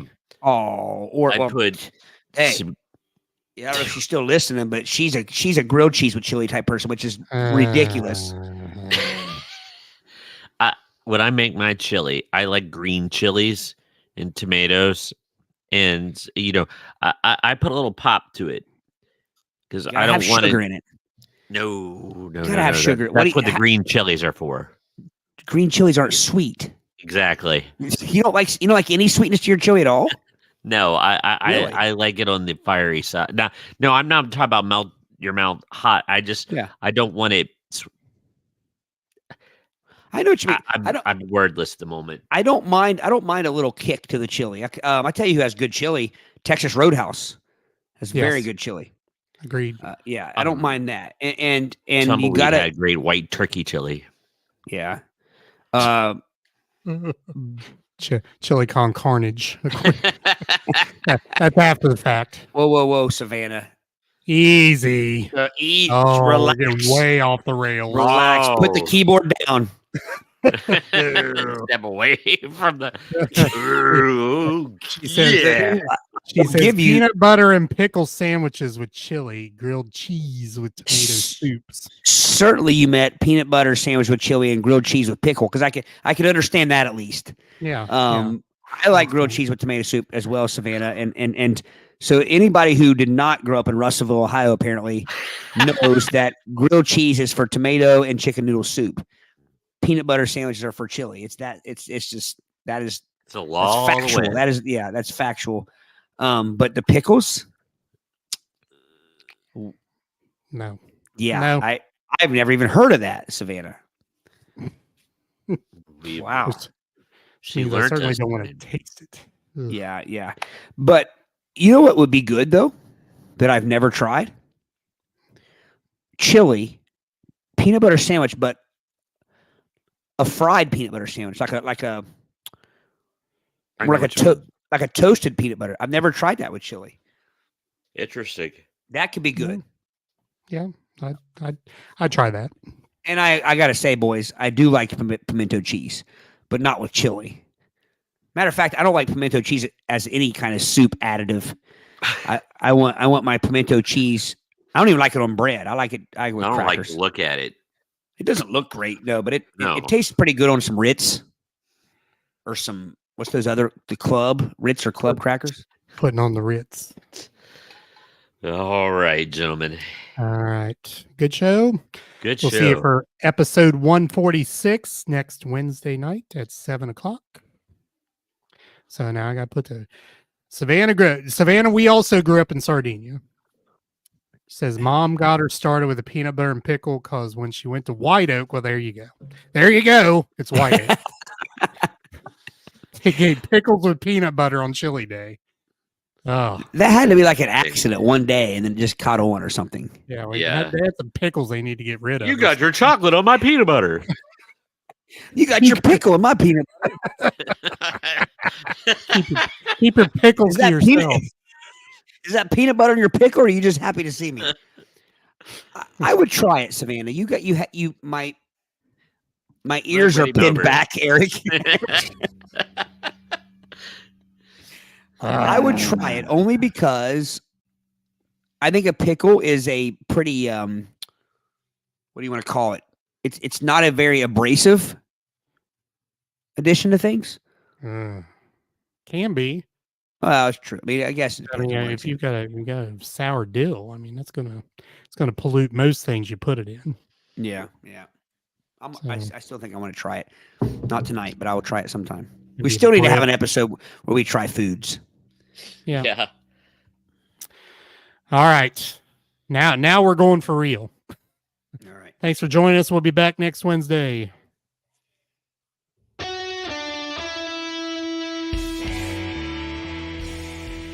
Thanks for listening to the Play It By Ear podcast. You can follow us on Facebook, Twitter at Play It By Ear Pod 2, and our website at anchor.fm/Play It By Ear podcast. Thanks again, and join us next time as we play it by ear.